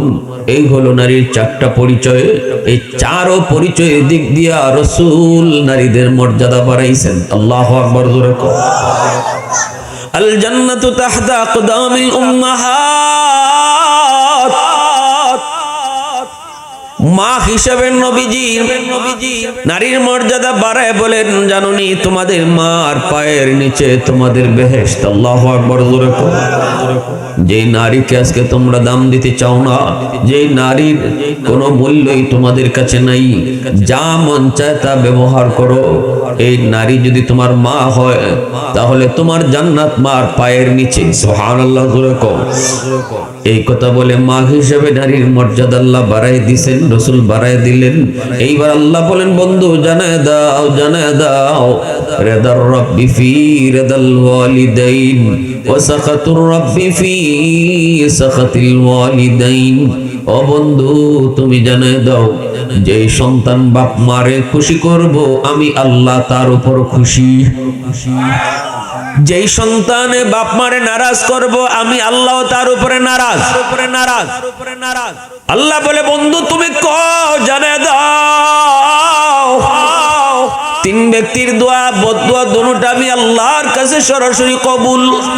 সালাসাতুন দাওয়াতুম মুস্তাজাবাতুন লা শাক্কা ফি দাওয়াতুল মাজলুম ودعوة المسافر ودعوة الوالد على ولده। বলে দাও, মাজলুমের দোয়া বদদোয়া। সমাজের ভিতরে যে মানুষটা বড় দুর্বল, ওই দুর্বল মানুষটার আহাজারি আমি আল্লাহর দরবারে সরাসরি কবুল। বন্ধু তুমি কয়ে দাও, নবীজি জানাই দিয়েছেন উম্মত দুর্বলের উপরে জুলুম করবা না। সমাজের ভিতরে যে মানুষটার শক্তি কম, গোষ্ঠী ছোট, টাকা নেই, পয়সা নেই, এমপি মন্ত্রীর সাথে সম্পর্ক নাই, চেয়ারম্যানের সাথেও তার বেশি সম্পর্ক নাই, এই মানুষটার উপরে দুর্বল, মানুষটার উপরে জুলুম করবা না। গালি দিয়া, হাত উঠাইয়া, জমি দখল কইরা যদি তুমি তার উপরে জুলুম করো, আর ওই অসহায় দুর্বল মানুষটা আল্লাহর আদালতে মামলা বসায় দেয়, রাসূল বলেন মামলা বসাইতে দেরি, মালিকের আদালতে মামলা গ্রান্টেড হতে দেরি হয় না। যখনই কইব মালিক আমি চেয়ারম্যানের কাছেও গেলাম না, আল্লাহ আমি মেম্বারের কাছেও গেলাম না, কারণ এরা কেউ আমার পক্ষে কথা বলবে না, সবাই হলো তার নিজের লোক, আমার পক্ষে কেউ কথা বলবে না, আমার পক্ষে শুধু তুমি। এই মহিলা দুর্বল যখন মামলা দেয়, আল্লাহর আদালতে মামলার সাথে সাথে গ্রহণ হয়ে যায়। দুনিয়ার আদালত ছোট, দুনিয়ার আদালত সহজ, আল্লাহর আদালত বড় কঠিন, ঠিক না?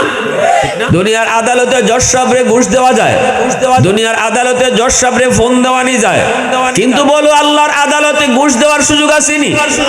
আল্লাহর আদালতে ফোন দেওয়ানোর সুযোগ আসেনি।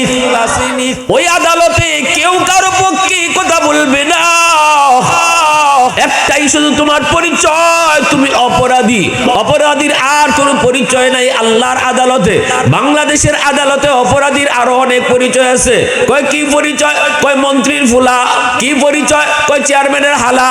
কেউ কি পরিচয়? কয় মেম্বারের দুলাভাই। ঠিক কিনা জোরে? এটা কইলেই মামলা হালকা হয়ে যায়, ঠিক না? নি মন্ত্রী যদি একটা খালি ফোন দিয়ে কয়, ও বা জজ সাহেব অত নম্বর আসা, ও মামলা অত নম্বর আসামি আমার হালার ঘরে দুলাভাই,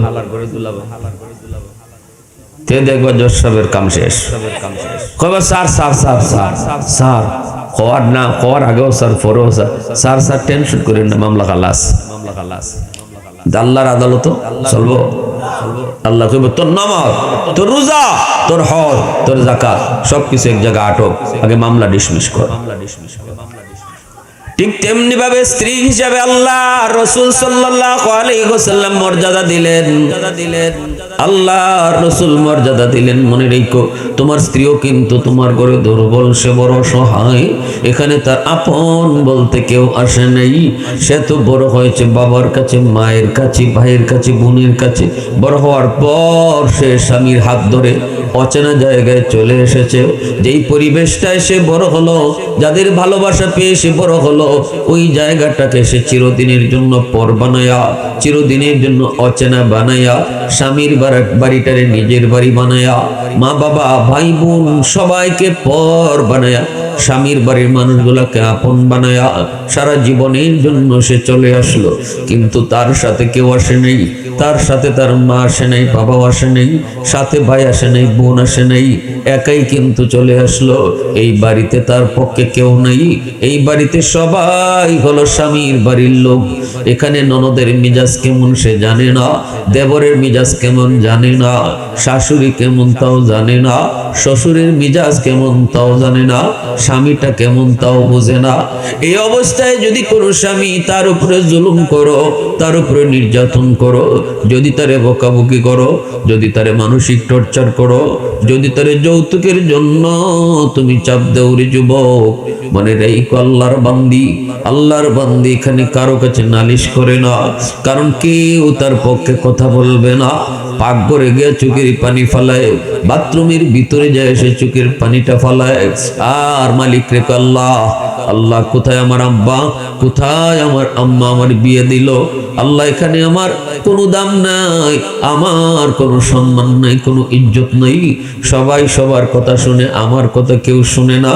এই কথাগুলি কয়া যদি চোখের পানি মাটিতে ফালায় যুবক, মনে রাখো এই পানিটা এত গরম, এত গরম, মাটি বরদাস্ত করে না। রসুল বলে আল্লাহর আদালতের ফাইলে জটিল মামলা হয়ে তোমার বিরুদ্ধে দাঁড়ায়, হাসরের মাঠে তুমি তোমার নামাজ লিয়ে জান্নাতে যাইতে চাইবা, কিন্তু আল্লাহ বলবো তোর স্ত্রীর মামলা আছে তোর বিরুদ্ধে, আগে মামলা ডিসমিস কর, এরপরে তোর হজ লইয়া, রোজা লইয়া, যাকাত লইয়া জান্নাতে যা। ওই দিন কিন্তু আদরের স্ত্রী তোমাকে বিন্দু পরিমাণও ছাড় দিবে না, বিন্দু পরিমাণও মায়া দেখাবে না। দুনিয়াতে তুমি যতই মায়া করো মায়া দেখাবে না, যতই তুমি তারে আপন মনে করো মায়া দেখাবে না, হাসরের মাঠে তুমি যতই মাপ চাও তাও মায়া দেখাবে না, বিন্দু পরিমাণ কেউ কারো মায়া দেখায় না। হাসরের মাঠ হলো বড় বিপজ্জনক, সবাই শুধু ইয়ানফসি করবি, কে কারে বিপদে ফেলায় নিজে বাঁচত পরে চিন্তা করবে। স্ত্রী চিন্তা করবে স্বামীর বিপদে ফেলায় নিজে বাঁচত, স্বামী চিন্তা করবে স্ত্রীকে বিপদে ফেলায় নিজে বাঁচত, মা চিন্তা করবে সন্তানকে বিপদে ফেলায় নিজে বাঁচত, অর্থাৎ সন্তানের গাড়ি দোষ দিয়ে নিজে বাঁচা যায়, স্ত্রী মনে করবো স্বামীর গাড়ি দোষ দিয়ে নিজে বাঁচা যায়। সবাই শুধু নিজের চিন্তা, নিজের চিন্তা, একই চিন্তা। আল্লাহ কয় ইয়াউমা ইয়াফিরুল মারউ মিন আখিহি ওয়া উম্মিহি ওয়া আবিহি ওয়া সাহিবাতিহি ওয়া বানিহি লিকুল্লি ইমরিইম মিনহুম ইয়াউমা ইযিন শাআনুন ইউগনি। কেউ কারো আপন নয়, সবাই সবার জন্য, সবাই সবাই নিজের জন্য। এমনকি কেউ কইব না আল্লাহ আমার মা কই, আমার আব্বা কই, নবীরা পর্যন্ত কইতো না আল্লাহ আমার আব্বা কই, আমার আম্মা কই। কোন নবী পর্যন্ত এই কথা হাসরের মাঠে কইব না আল্লাহ আমার আম্মা কই, আমার আব্বা কই, কিন্তু একমাত্র আমার আপনার নবী হাসরের মাঠে কইব ইয়া হাবলি উম্মতি, মালিক আমার উম্মত কই, আমার উম্মত কই। জোরে কও সুবহানাল্লাহ, মুসলমানের আওয়াজে সুবহানাল্লাহ। والليل में जुल्फ़े मोहम्मद का तरन्नुम والشمس برخسارए अहमद का तरन्नुम والفجر में सुबह रिसालत की बशारत والعصر में दौर नबूवत की बशारत हर फूल में रूय मदीना का तबस्सुम शाखों की लचक में बेक़दा का तकल्लुम यासीन से मौला ने कभी उनको पुकारा हामीम को भी और कभी तौसीन इशारा ये रमज़ो है कुछ आशिक माशूक के माबैन समझाए जिन्हें खल्क़ में एक सरवर कौनैन समझाए जिन्हें खल्क़ में एक सरवर कौनैन। কেউ কারো পক্ষে কথা বলবে না, কেউ কারো মায়া দেখাবে না। সবাই খালি চাইবো যে আমি বাঁচতাম। আর আমি বাঁচার লাগি যদি আমার বাপের উপরে দোষ দিয়া বাঁচন যায়, তাও সন্তানের চেষ্টা করব বাপের গারো সব দোষ দিয়ে নিজে বাঁচতো। বাপে চিন্তা করব সন্তানের গারে সব দোষ দিয়েও যদি নিচে বাঁচন যায়, বাঁচার চেষ্টা করব। বিন্দু পরিমাণ মায়া দরদ কারো প্রতি থাকবে না। অতএব যে স্ত্রী তুমি যে স্ত্রীর প্রতি তোমার এত দরদ, যে স্ত্রীর প্রতি আশা নিয়ে তুমি তারে হাসর মাঠে গিয়ে কইবা মাফ করে দিলাও, দুনিয়াতে বুঝছি না, তোমার কষ্ট দিছি, তোমার চোখ দিয়ে পানি ফেলাইছি, মাফ করে দিলাও, তুমি কেডা তুমি চিনি না। কোনো দরদ নাই, কোনো মায়া নাই। এজন্য আল্লাহ রসুল বলে স্ত্রীর উপরে জুলুম করো না, স্ত্রীর উপরে জুলুম করে না। ওয়াশিরুহুন্না বিল মারুফ, আল্লাহ বলে শোনো তোমরা তোমাদের স্ত্রীদের সাথে সুন্দর আচরণ করো। আল্লাহ অনুরোধ করে বলতেছে, সুপারিশ করে আল্লাহ। সুবহানাল্লাহ জোরে বল। সুপারিশ করে আল্লাহ সুপারিশ করে। আল্লাহ পাক কি পরিমাণ পাওয়ার আল্লাহ। একজন দারোগায় যদি আপনারা সুপারিশ করে, দারোগায় বিয়া করে যে আনছো বউ না আমার ফুরির বান্ধবী, আমার ফুরির বান্ধবী, তো একটু আদর যত্ন কইরো, দেখো কোনো নালিশ উলিশ যেন না। কিতাব আপনি এটা মাথার থাকবো নি, থাকতো না নি।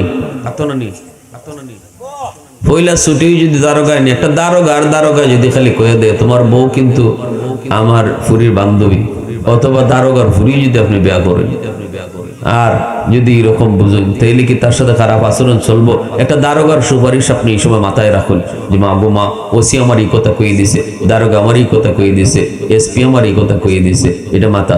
সেই জায়গায় সকল দারোগা, সকল ক্ষমতার মালিক যিনি, তিনি বলতেছে এই দুনিয়ার স্বামীরা আমি আল্লাহর সুপারিশ করি, এটা আমার বান্দি অত্যন্ত দুর্বল অসহায়, তোর ঘরে একা আইছে, কেউ এখানে নাই তার পাশে, তার বিচার দেওয়ার জায়গা নাই, আমি আল্লাহ তোরে সুপারিশ করি, তুই তার সাথে সুন্দর আচরণ করিস। সুবহানাল্লাহ, সুবহানাল্লাহ জোরে বলে।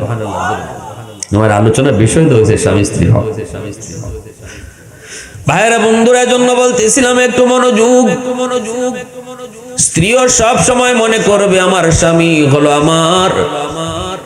আমার স্বামী হলো আমার যেমন প্রেমিক, সে আমার এরকম ভাবে পরিচালক। আর স্বামী মনে করবে সে শুধু আমার বউ না, সে আমার প্রেমিকাও এবং আমার অধীনস্থ। এই দুইটা জিনিস মনে রাখতে হবে। স্বামী স্ত্রীর ভিতরে সম্পর্ক হলো দুইটা, একটা হলো প্রেমিক প্রেমিকা। তাহলে বোঝা গেল প্রেম বিয়ার আগে না পরে, জোরে কও, বিয়ার আগে না পরে প্রেম হবে বিয়ার পরে স্বামী স্ত্রীর সাথে, ঠিক কিনা জোরে বলো। আগে যেটা হয় সেটা হালাল নয়, সেটা হারাম, ঠিক কিনা জোরে। নবী রহমতের নবী প্রেম করেছেন নবীজি তার বিবিদের সাথে, মহব্বত ছিল নবীজির। আম্মাজান বলেন আমার বিবি আয়েশা, আল্লাহর রাসূলের পবিত্র বিবি আম্মাজান আয়েশা সিদ্দিকা রাদিয়াল্লাহু তাআলা আনহা বলেন নবীজি কি পরিমাণ মহব্বত আর ভালোবাসা দেখাইতেন, আমরাও কি পরিমাণ ভালোবাসা দেখাইতাম। নবীজি আমি যে গ্লাসে পানি পান করতাম, রাসূল বলতেন আয়েশা বাকি পানিটা আমারে দাও, গ্লাসের পুরা পানিটা তুমি খায়ো না, অর্ধেক পানি আমাকে দাও। আর আমরা হইলে কইতাম গ্লাসের বাকি পানিটা ফালাইয়া নতুন পানি দাও, ঠিক না? তোমার খাওরা পানি আমারে দিলাই, খাওরা পানি আমারে দিলাই। আর আম্মাজান কোন রাসূল সব সময় আমার খাওরা পানিটা খাইতা। আর আস্তে কথা সুবহানাল্লাহ। এর পরে আরো মজার কথা, আম্মাজান কোন নবীজি আমি গ্লাসের যে জায়গাটা টুট লাগাইয়া পানি পান করছি, আল্লাহ রাসূল এই জায়গাটা খেয়াল রাখতা। আর আমি গ্লাসটা দিলে পরে এখানেও টুট লাগাইয়া পানি পান করতা, আর আমার পাশে এসে মুস্কি আসতা। মোহব্বত কারে কই শিখতে যাও, মোহব্বত কারে কই। আম্মাজান কোন রাসূল আমার নাম আয়েশা কিন্তু ডাকতা হুমায়রা, সুন্দরী। এটা একটা রাসূলের সুন্নত, বিবির নিজের খুব মায়ার নামে ডাকা, নিজের থেকে একটা নাম নিয়ে ডাকা। আম্মাজানের নাম ছিল আয়েশা, রাসূল ডাকতেন হুমায়রা। হুমায়রা অর্থ সুন্দরী। আর আম্মাজানও খুব খুশি হইতেন। আম্মাজান আয়েশা সিদ্দিকা রাদিয়াল্লাহু তাআলা আনহা বলেন আমি একদিন মুরগির আড্ডি খাইতে চাইছি ভাইয়া, তো রসুল আমার এখন আয়সা ওইসে আন্না বাকিটা আমারে দিলাও। আমি বললাম ইয়া রাসূলুল্লাহ আরেকটা আছে তো। রসুল এখন আরেকটা আছে আমি তো জানিও, ইডে আমারে দেও। তা আমি 2 কামড় দিছি, ইডে দিলাইছি। দেওয়ার পরে যেখানে আমি কামড়ে খাইছি এই জায়গাটাতেই রসুল কামড়ে খাইতেছুন আর আমারে দেখাই আসুন। সুবহানাল্লাহ, জোরে কই তাই না? কি শিখাই গেছেন রসুল। আমরা তো রসুলের শুধু নবী মানি, কিন্তু নবীর যে আদর্শ কি আছিল এগুলোর খবর নাই, ঠিক না?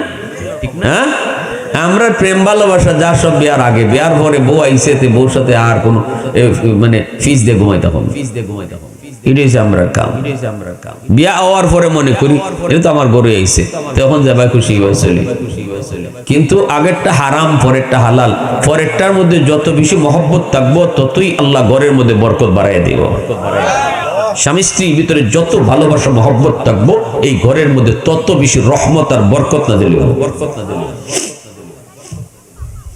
আম্মাজান বলেন আমি একদিন বলতেছি ইয়া রাসূলুল্লাহ আমার খেলা দেখতে মন চায়। রাসূল বলেন কোন খেলা? কই যে হাবশার গোলামরা আজকে তীরের খেলা খেলবি, ঘোড়ার খেলা খেলবে, এই খেলাটা আমি দেখতে মন চায়। রাসূল বলেন আয়েশা চলো, পূর্ণিমার চাঁদের রজনী। আল্লাহ রাসূল কি আম্মাজানকে নিয়ে চললেন। রাসূলি কথা কন্যা আয়েশা পুরুত্তেন্তের মতো মাতবিতা, এটা তোমার সাথে মানায়নি বসে খেলা দেখতে। রসুলি কথা কি কইছেন নি? রসুল কোন আসে চলো চলো চলো।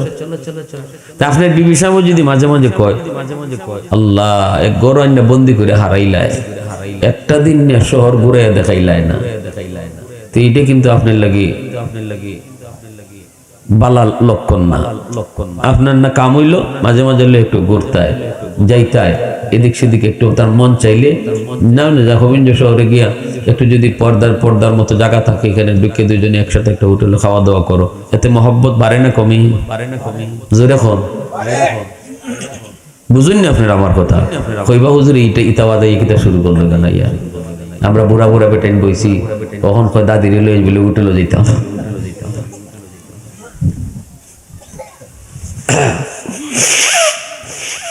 তো আল্লাহ রসুল গেছেন খেলা দেখাত নিয়ে গেছেন। এরপরে শুনুন কি মজার ঘটনা। হেরা খেলতেছে, আম্মাজান খুন যে আমি রসুলের পিছে গিয়ে খারাইছি যাতে আমার কেউ না দেখে, পর্দা রসুল পিছে এমনি খারাইছি আর রসুল এভাবে দাঁড়াইছেন। রসুলও একটা জায়গা মাঝে এমন জায়গা দাঁড়াইছেন যাতে সকলে না দেখে নবীজিরে। তো নবীজি এখানে দাঁড়াইছেন আর আম্মাজান রসুলের পিছে দাঁড়াইছেন। পিছে দাঁড়াইয়া নবীজির কাদের মধ্যে এই কান আছে না, কাতটার মধ্যে আম্মাজান তুতাটা লাগাইয়া মুখটা বাইর কইরা খেলা দেখতেছেন, হাবশি গোলামদের খেলা। পর্দার ভিতরে রসুল আম্মাজান দেখাই দিতেছে না, রসুল আসকাত খেলা দেখতেছেন, নবীও খেলা দেখাইতেছেন। কত মজার কথা। আল্লাহ রসুল একবারও কন্যা আয়েশা হইছেনি, শখ মিটছেনি, একবারও রসুল কইতাছেন না, রসুল দেখাইতেছেন। আম্মাজান কইন আমি যখন দেখতে দেখতে কইলাম ইয়া রাসূলুল্লাহ চলেন এবার আমার দেখা শেষ, শখ মিটছে। রসুল কয় তাহলে চলো। রসুল এরপরে নিয়েছেন বাড়িতে, এতে করে মুহাদ্দিসিনে কেরাম হাদিসের ব্যাখ্যায় লিখছেন বিবির একটু হালাল তরিকায় আনন্দ দেওয়া 1000 রাকাত নফল নামাজের চেয়েও বেশি সওয়াব। কারণ এই অবস্থায় আল্লাহর নবীর জীবনের প্রতিটা মুহূর্ত, রসুলের জীবনের প্রতিটা কাম ওই সময়ের জন্য সবচেয়ে উত্তম ফজিলত। রসুলই কথা বলতে পারতেন আয়েশা তোমার যতটুকু সময় আমি খেলা দেখাবো, এতটুকু সময়ের ভিতরে আমি 100 রাকাত নফল নামাজ পড়তে পারবো, এতটুকু সময়ের ভিতরে আমি 10 পারা কোরআন তেলাওয়াত করতে পারবো। নবীজি এমন একটা কথাও রসুল বলেন নাই। এতে করে মুহাদ্দিসিনে কেরাম বলেন 100 রাকাত নফল নামাজ পড়ার চেয়েও বিবিকে হালাল তরিকায় যদি একটু তার আনন্দ দেওয়া যায়, খুশি করা যায়, এটা আল্লাহর কাছে বেশি সওয়াব। দেখছো কি অবস্থা। শিশুকালে আম্মাজান রসুলের কাছে তো বিবাহ বইছেন যে টাইমে, এই সময় তাই একবারে শিশু, অল্প বয়স। এই সময় রসুল একবার একটা দৌড় প্রতিযোগিতা দিচ্ছেন। ওই এরকমই চাঁদনি রাতে কোথাও রসুল বেড়াইতে যায় আর পাহাড় ঘেরা মাঝখানে সমতল জায়গা, এখানে গেছেন ফরি রসুল ওখানে আয়সা যে সুন্দর চাঁদটা দেখা যায়, চলে একটা দৌড় দিই দিই কেটা আগে যায়, দৌড় দিলাইছেন দুইজনে, দৌড় দিছেন ফরে আম্মাজান শুনুন নানি পাতলা সাতলা তো রসুলটি পিছিয়ে ভালো গেছেন আগে।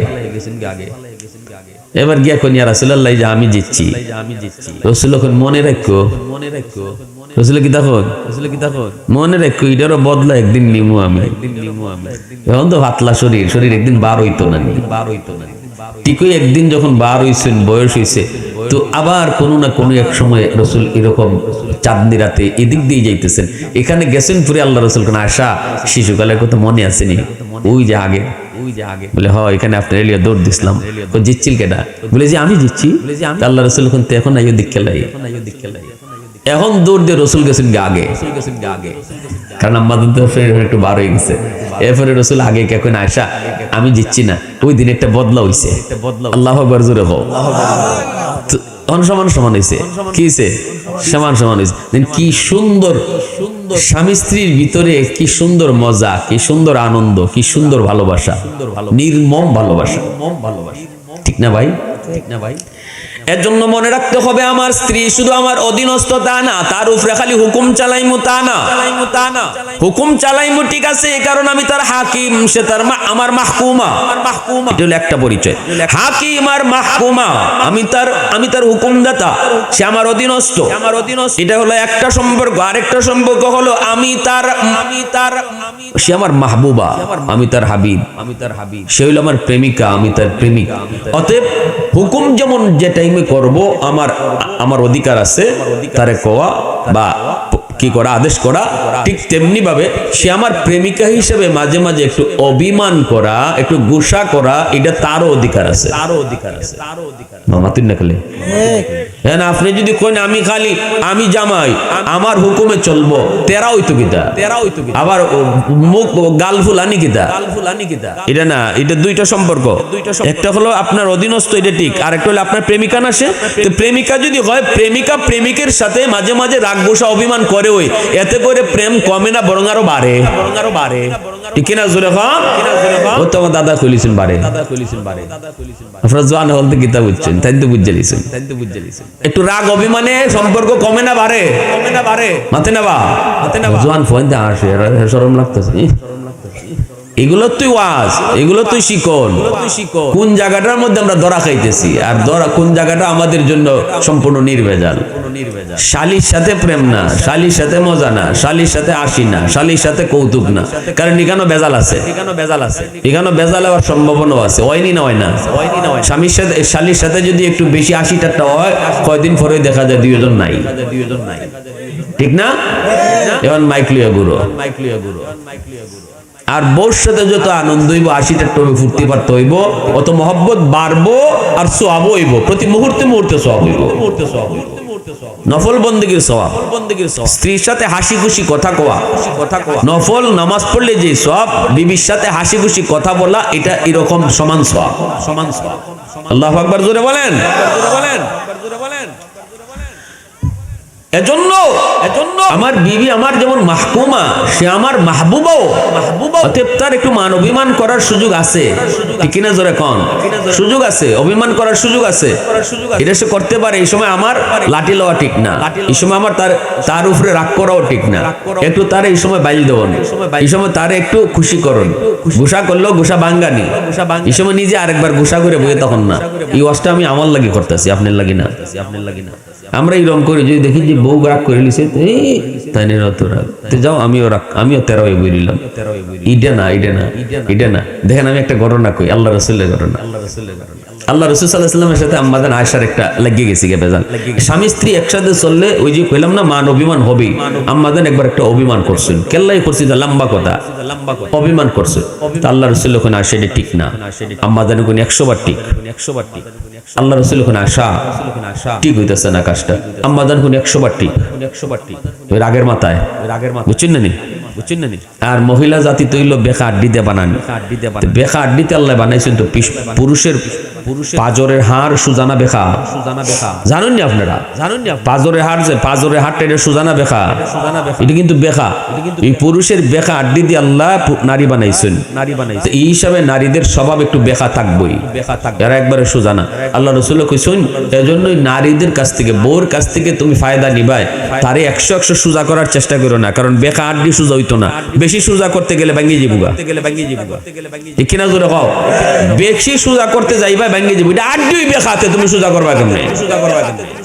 অতএব বেকা রাখকে ওই যদ্দুর ফায়দা নিতে পারো, আনাইয়া বিনাইয়া ফুসলাইয়া ভাসলাইয়া, ঠিক না নি?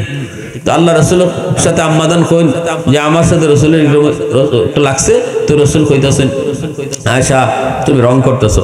আম্মাদান কইন জি না আমি রং না, আমি রাইট, আপনি রং।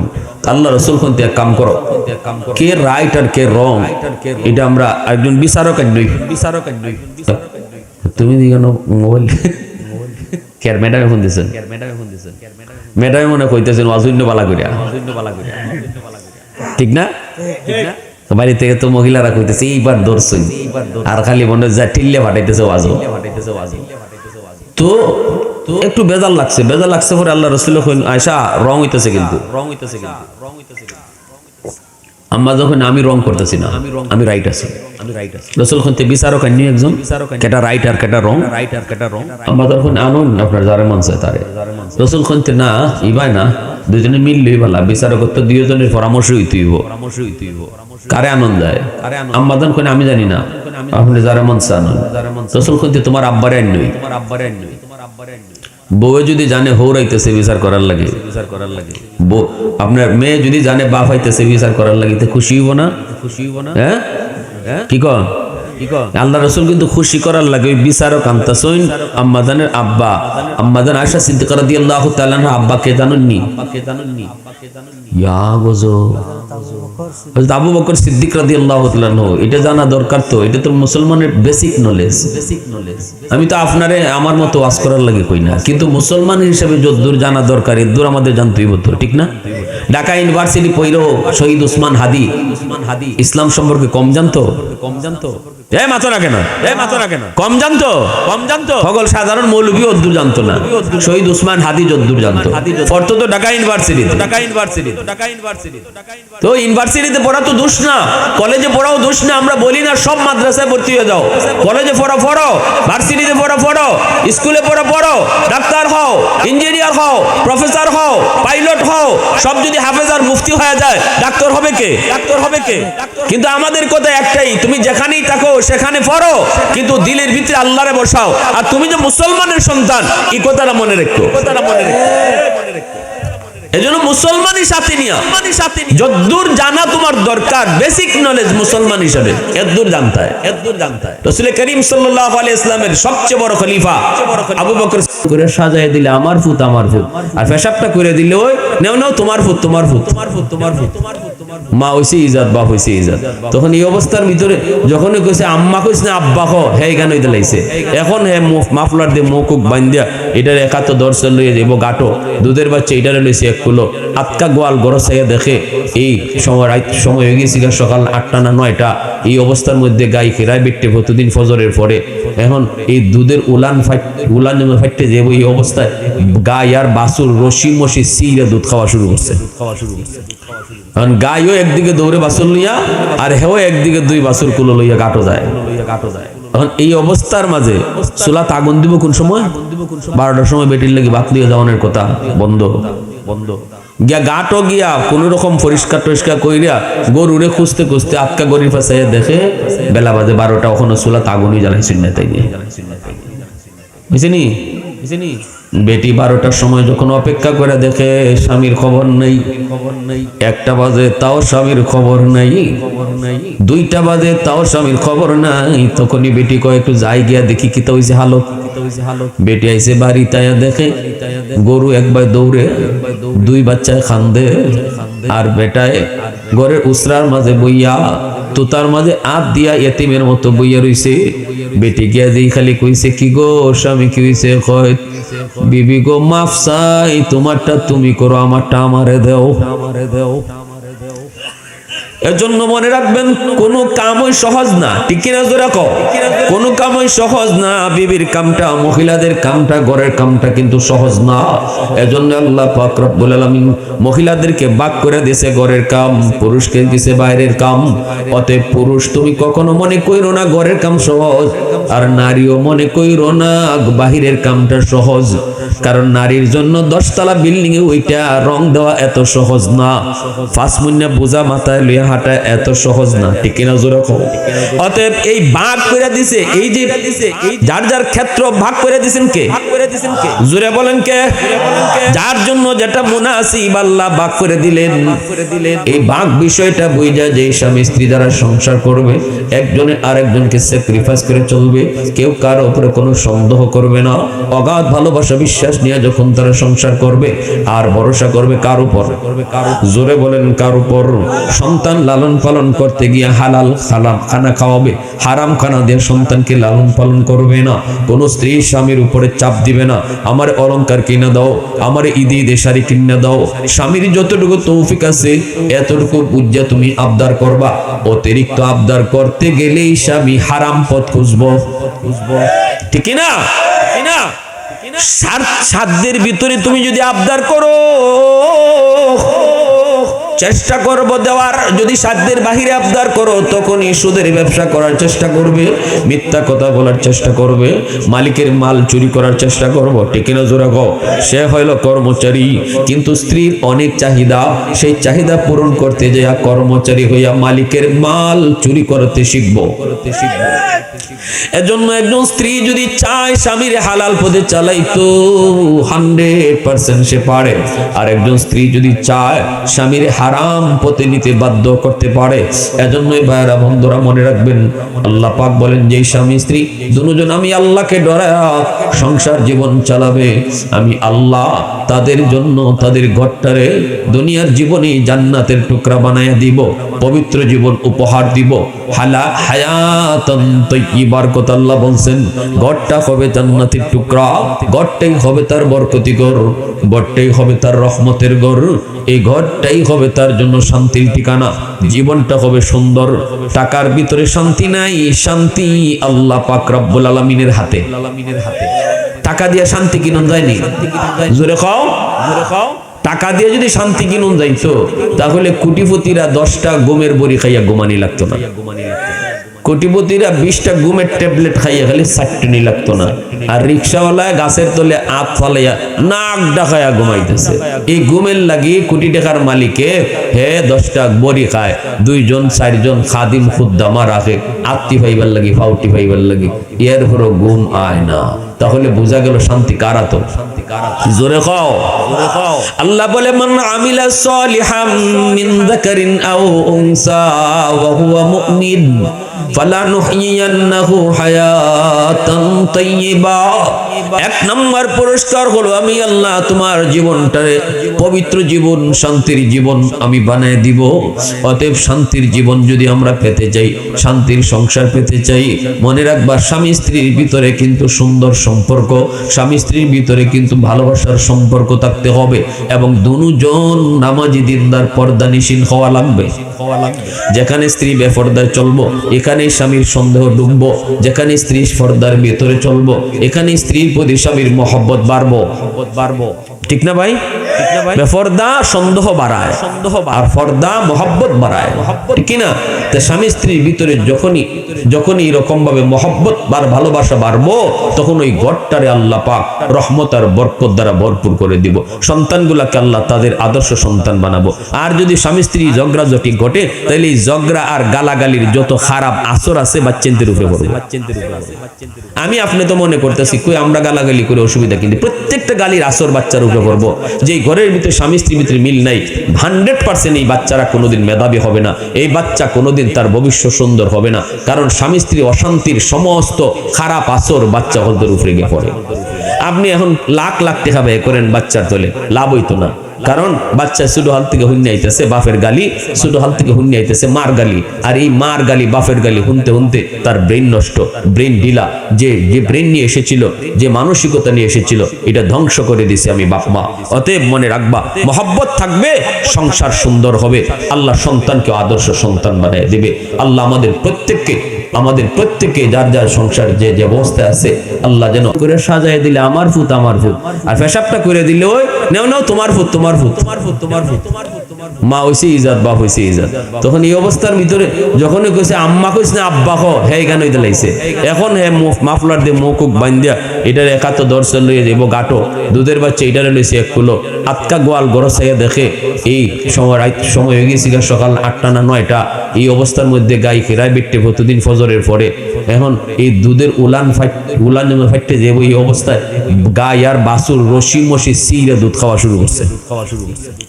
এখন গাইও একদিকে দৌড়ে বাছুর লইয়া, আর হেও একদিকে 2 বাছুর কুলো লইয়া গাটো যায়। এখন এই অবস্থার মাঝে চুলাত আগুন দিব কোন সময়? 12টার সময় বেটির লাগি ভাত লিয়ে যাওয়ানোর কথা বন্ধ গিয়া গাটো গিয়া কোন রকম পরিষ্কার টরিষ্কার কইরা গরুরে খুঁজতে আটকা গরির পাশে দেখে বেলা বাজে 12টা, ওখানে চুলাত আগুনই জ্বালাইছিল না। তাই বুঝিনি বেটি 12টার সময় যখন অপেক্ষা করে দেখে স্বামীর খবর নেই, 1টা বাজে তাও স্বামীর খবর নাই, 2টা বাজে তাও স্বামীর খবর নাই, তখনই বেটি কয় একটু যাই গিয়া দেখি কি তো হইছে হালত। বেটি আইছে বাড়ি, তাইয়া দেখে গরু একবার দৌড়ে, 2 বাচ্চায় খান্দে, আর বেটায় ঘরের উসরার মাঝে বইয়া তোতার মাঝে আত দিয়া এতিমের মতো বইয়া রইছে। বেটি গিয়া যেই খালি কইছে কি গো স্বামী কি হইছে? কয় বিবি গো মাফ চাই, তোমারটা তুমি করো, আমারটা আমারে দেও। এজন্য মনে রাখবেন, কোন কামই সহজ না, ঠিক কিনা জোরে কও? কোন কামই সহজ না। বিবির কামটা, মহিলাদের কামটা, ঘরের কামটা কিন্তু সহজ না। এজন্য আল্লাহ পাক রব্বুল আলামিন মহিলাদেরকে ভাগ করে দিয়েছে ঘরের কাম, পুরুষকে দিয়েছে বাইরের কাম। অতএব পুরুষ তুমি কখনো মনে কইরো না ঘরের কাম সহজ, আর নারীও মনে কইরো না বাহিরের কামটা সহজ। কারণ নারীর জন্য 10 তলা বিল্ডিং এ ওইটা রং দেওয়া এত সহজ না, 5 মুন্না বোঝা মাথায় লইয়া হাঁটা এত সহজ না, ঠিক কিনা জোরে কও? অতএব এই ভাগ করে দিছে, এই যে যার যার ক্ষেত্র ভাগ করে দিছেন কে? জোরে বলেন কে? যার জন্য যেটা মুনাসিব আল্লাহ ভাগ করে দিলেন। এই ভাগ বিষয়টা বুঝা যে স্বামী স্ত্রী দ্বারা সংসার করবে, একজনে আরেকজনকে স্যাক্রিফাইস করে চলবে, কেউ কারো উপরে কোনো সন্দেহ করবে না, অগাধ ভালোবাসা বিশ্বাস নিয়ে যখন তারা সংসার করবে, আর ভরসা করবে কার উপর? জোরে বলেন কার উপর? সন্তান লালন পালন করতে গিয়ে হালাল খানা খাওয়াবে, হারাম খানা দিয়ে সন্তানকে লালন পালন করবে না। কোন স্ত্রী স্বামীর উপরে চাপ দিবে না, আমার অলংকার কিনা দাও, আমার ঈদে শাড়ি কিনা দাও। স্বামীর যতটুকু তৌফিক আছে এতটুকু বুঝা তুমি আবদার করবা। অতিরিক্ত আবদার করতে গেলেই স্বামী হারাম পথ খুঁজবো, ঠিক না? সাধ্যের ভিতরে তুমি যদি আবদার করো, চেষ্টা করবো দেওয়ার। যদি সাধ্যের বাহিরে আবদার করো, তখনই সুদের ব্যবসা করার চেষ্টা করবে, মিথ্যা কথা বলার চেষ্টা করবে, মালিকের মাল চুরি করার চেষ্টা করবো, ঠিক না জোরে কও? সে হইল কর্মচারী, কিন্তু স্ত্রীর অনেক চাহিদা, সেই চাহিদা পূরণ করতে যাইয়া কর্মচারী হইয়া মালিকের মাল চুরি করতে শিখবো। এজন্য একজন স্ত্রী যদি চায় স্বামীর হালাল পথে চালাইতো, 100% সে পারে। আর একজন স্ত্রী যদি চায় স্বামীর হারাম পথে নিতে বাধ্য করতে পারে। এজন্যই ভাইরা বন্ধুরা মনে রাখবেন, আল্লাহ পাক বলেন যে স্বামী স্ত্রী দুজন আমি আল্লাহকে ডরায়া সংসার জীবন চালাবে, আমি আল্লাহ তাদের জন্য তাদের ঘরটারে দুনিয়ার জীবনে জান্নাতের টুকরা বানায়া দিব, পবিত্র জীবন উপহার দিব। হায়াতান তাইয়্যিবার কথা আল্লাহ বলছেন, ঘরটা হবে জান্নাতের টুকরা, ঘরটাই হবে তার বরকতি ঘর, ঘরটাই হবে তার রহমতের ঘর, এই ঘরটাই হবে তার জন্য শান্তির ঠিকানা, জীবনটা হবে সুন্দর। টাকার ভিতরে শান্তি নাই, শান্তি আল্লাহ পাক রব্বুল আলামিনের হাতে। টাকা দিয়ে শান্তি কিনুন যায়নি, জোরে খাও, জোরে খাও। টাকা দিয়ে যদি শান্তি কিনুন যাইতো, তাহলে কোটিপতিরা 10টা গমের বড়ি খাইয়া ঘুমানি লাগতো না। কোটিপতিরা 20টা ঘুমের ট্যাবলেট খাইয়া খালি চারটনি লাগতো না, আর রিক্সাওয়ালায় গাছের তলে আপ ফালাইয়া নাক ডাকাইয়া ঘুমাইতেছে। এই ঘুমের লাগি কোটি টাকার মালিকে 10টা বড়ি খায়, 2জন 4জন খাদিম খুদ্দামা রাখে আত্মি ফাইবার লাগি, ফাউটি ফাইবার লাগি, এরপরও ঘুম আয় না। তাহলে বোঝা গেল শান্তি কারা? তো জোরে খাও। আল্লাহ বলে মান আমিলা সালিহাম মিন যাকারিন আও উনসা ওয়া হুয়া মুমিন ফালানুহইয়ান্নাহু হায়াতান তাইয়্যিবা। এক নম্বর পুরস্কার হলো আমি আল্লাহ তোমার জীবনটারে পবিত্র জীবন, শান্তির জীবন আমি বানায় দিব। অতএব শান্তির জীবন যদি আমরা পেতে চাই, শান্তির সংসার পেতে চাই, মনে রাখবা স্বামী স্ত্রীর ভিতরে কিন্তু সুন্দর সম্পর্ক, স্বামী স্ত্রীর ভিতরে কিন্তু ভালোবাসার সম্পর্ক থাকতে হবে, এবং দুজন নামাজি দিনদার পর্দানিশীল হওয়া লাগবে। যেখানে স্ত্রী বেপর্দায় চলবো এখানে স্বামীর সন্দেহ ডুববো, যেখানে স্ত্রী পর্দার ভিতরে চলবো এখানে স্ত্রীর প্রতি স্বামীর মহব্বত বাড়বো। ঠিক না ভাই? বেপর্দা সন্দেহ বাড়ায়, আর পর্দা মহব্বত বাড়ায়, ঠিক না? তো স্বামী স্ত্রীর ভিতরে যখনই এরকম ভাবে মহব্বত আর ভালোবাসা বাড়বো, তখন ওই ঘরটারে আল্লাহ পাক রহমত আর বরকত দ্বারা ভরপুর করে দিব। সন্তানগুলাকে আল্লাহ তাদের আদর্শ সন্তান বানাবো। আর যদি স্বামী স্ত্রী ঝগড়া জটি ঘটে, তাহলে এই ঝগড়া আর গালাগালির যত খারাপ আসর আছে বাচ্চাদের উপরে পড়বে। আমি আপনি তো মনে করতেছি কই আমরা গালাগালি করে অসুবিধা, কিন্তু প্রত্যেকটা গালির আসর বাচ্চার উপরে পড়বো। যে ঘরের ভিতরে স্বামী স্ত্রীর ভিতরে মিল নাই, 100% এই বাচ্চারা কোনোদিন মেধাবী হবে না, এই বাচ্চা কোনোদিন তার ভবিষ্যৎ সুন্দর হবে না। কারণ স্বামী স্ত্রী অশান্তির সমস্ত খারাপ আসর বাচ্চা হদের উপরে গিয়ে পড়ে। আপনি এখন লাখ লাখ টাকা ব্যয় করেন বাচ্চার তোলে, লাভ হইতো না। কারণ বাচ্চা ছোট হাল থেকে হুন্নি আইতেছে বাপের গালি, ছোট হাল থেকে হুন্নি আইতেছে মার গালি, আর এই মার গালি বাপের গালি হুনতে হুনতে তার ব্রেন নষ্ট, ব্রেন ঢিলা। যে ব্রেন নিয়ে এসেছিল, যে মানসিকতা নিয়ে এসেছিল, এটা ধ্বংস করে দিছে আমি বাপ মা। অতএব মনে রাখবা, মহব্বত থাকবে, সংসার সুন্দর হবে, আল্লাহ সন্তানকে আদর্শ সন্তান বানিয়ে দেবে। আল্লাহ আমাদের প্রত্যেককে যার যার সংসার যে অবস্থায় আছে